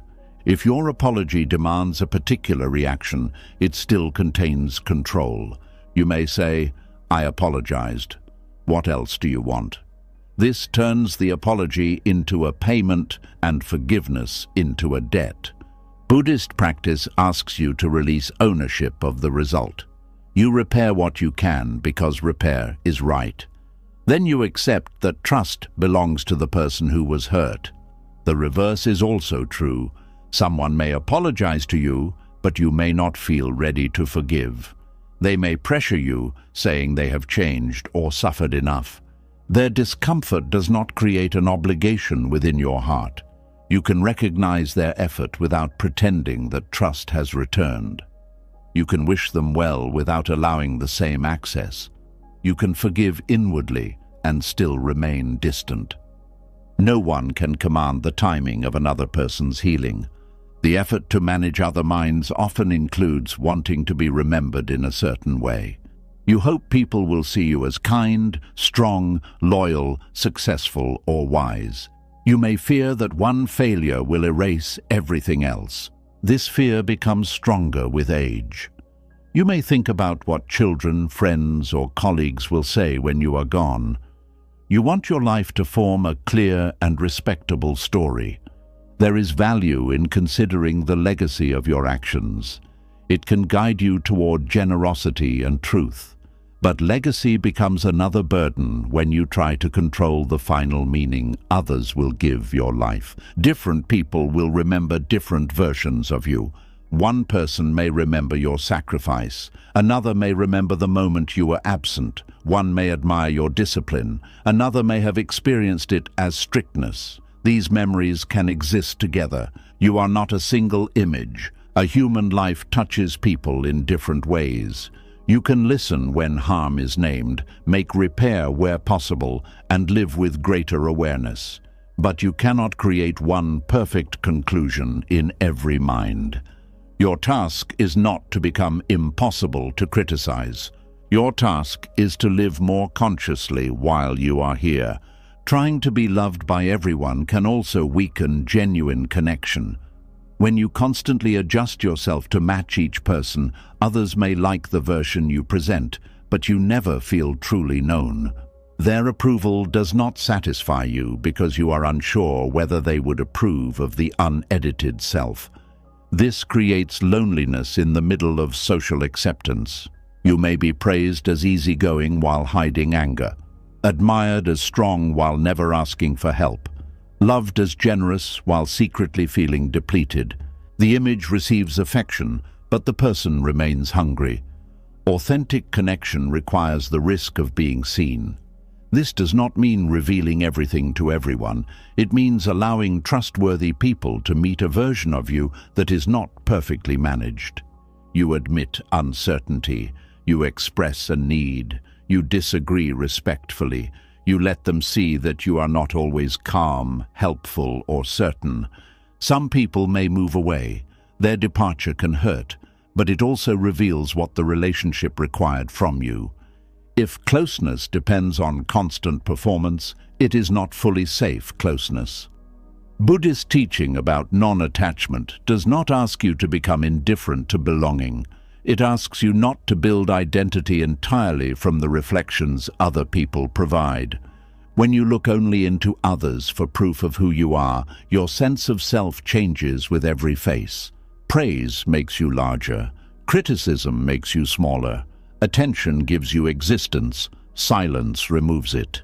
You become emotionally unstable because your worth is being measured in minds you cannot control.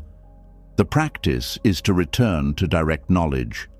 What intentions are you cultivating? What actions are you repeating? Are you becoming more honest, patient, responsible, and aware? Where are you still causing harm? What needs correction? These questions are within reach. You may not know what everyone thinks of you, but you can know whether you are willing to face yourself truthfully. This is not self-approval without examination.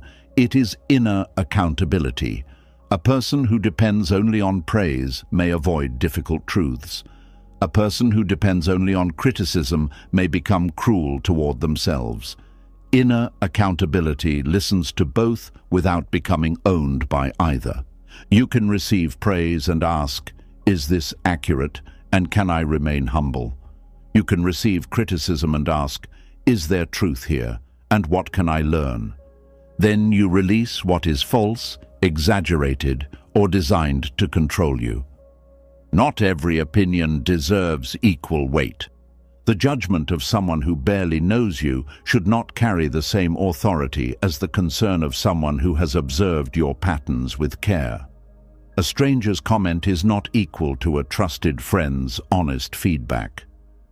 A manipulative person's anger is not equal to the pain of someone you have genuinely harmed.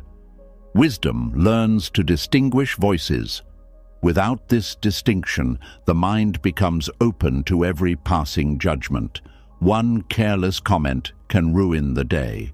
One person's dislike becomes proof that something is wrong with you. You may then rush to change yourself before asking whether the criticism is even meaningful. Some criticism is projection. A person may judge your freedom because they fear their own. They may call your boundary selfish because it removes a benefit they enjoyed. They may dislike your confidence because it touches their insecurity.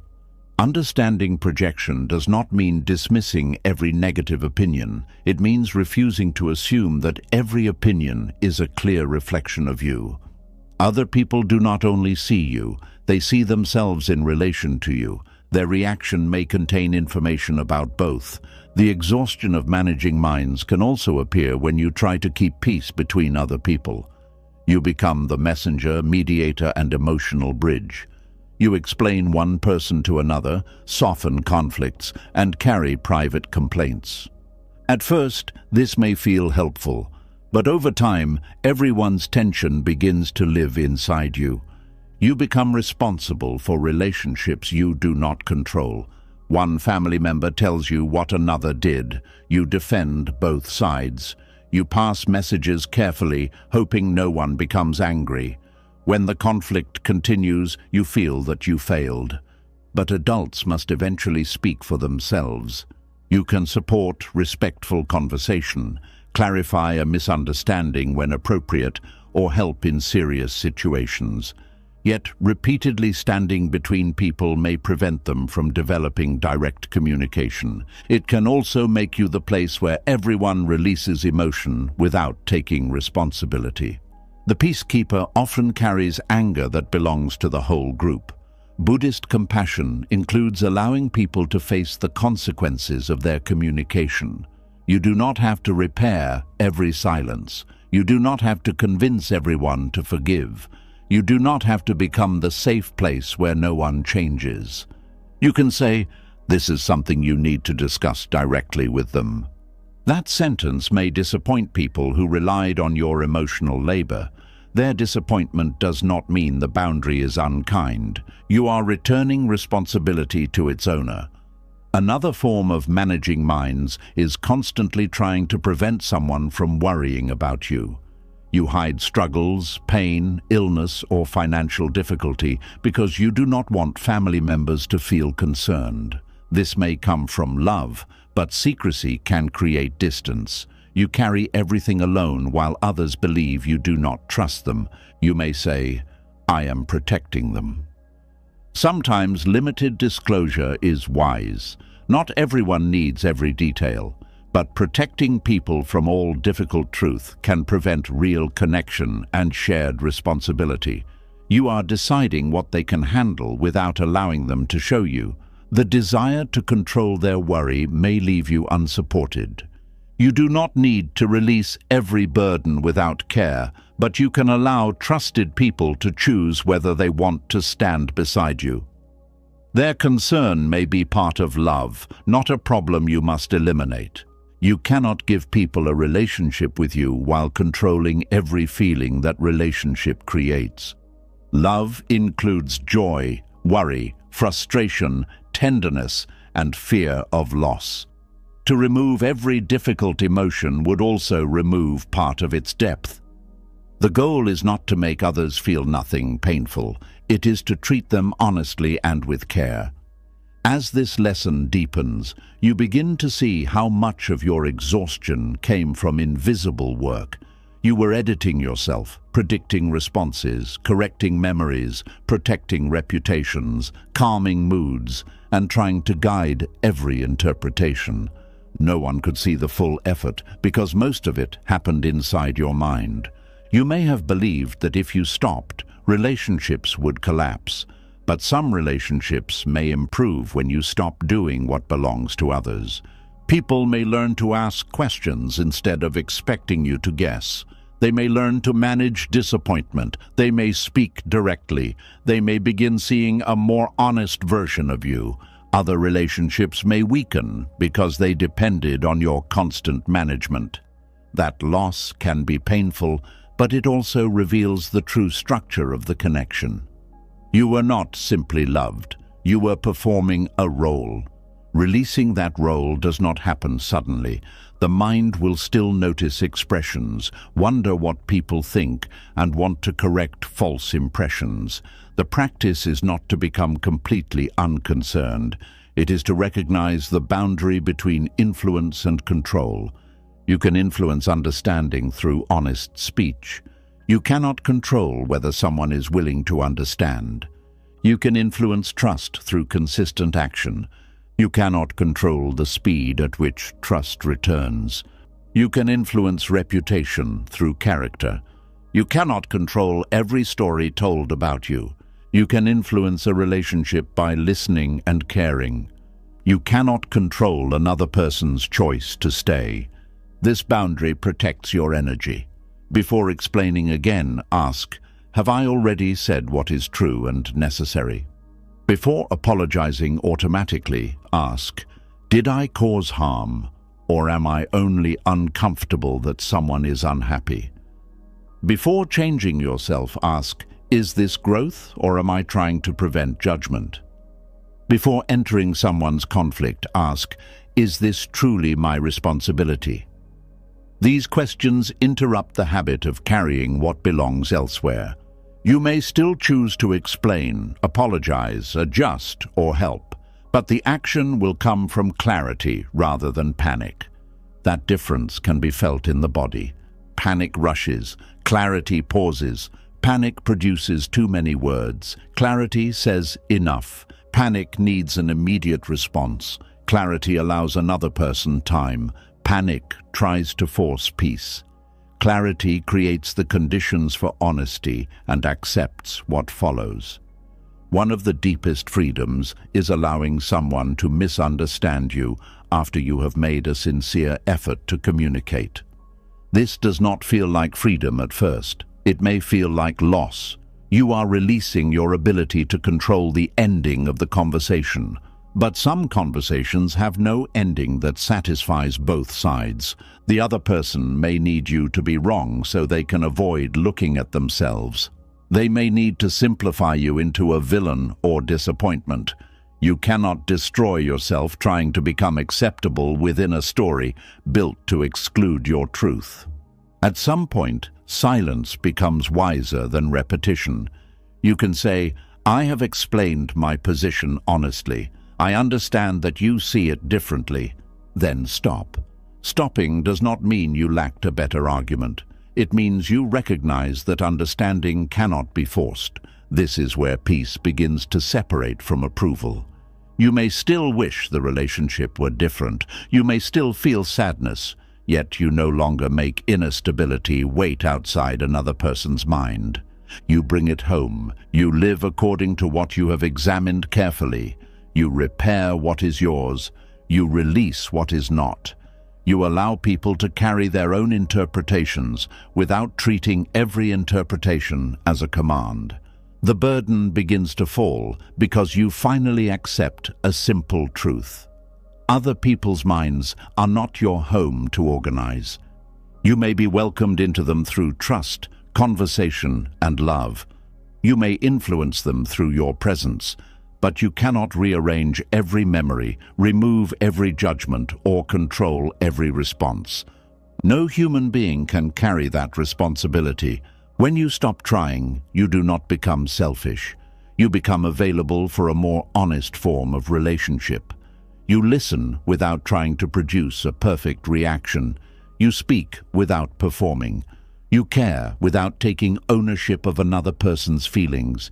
You become capable of being present because you are no longer constantly managing the scene. And when this impossible burden finally begins to loosen, another hidden conflict appears. Beneath the effort to control what others think was the same refusal that has followed the mind from the beginning. The quiet belief that this moment should not be happening as it is. That belief may sound harmless, but every time it rises, it turns the present into an enemy and begins a new inner war. Life was never meant to obey every plan, protect every hope, or explain every loss.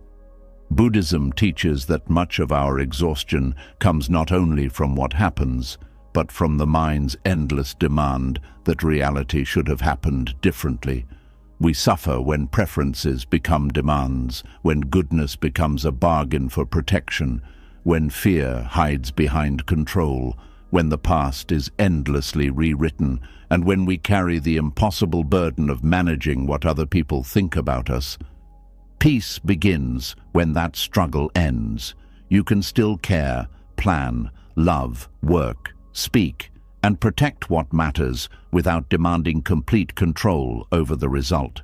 You can let the past remain finished, allow others to carry their own opinions, and meet uncertainty with trust in your ability to adapt. Life may not become easier in every way, but your mind becomes lighter when it stops fighting what it cannot command. If you are ready to stop asking life to obey you, leave the words, "I release the struggle," in the comments. Let those words mark the moment you choose peace over control. Subscribe to the channel for more Buddhist wisdom that helps you release suffering, quiet the mind, and live with greater freedom.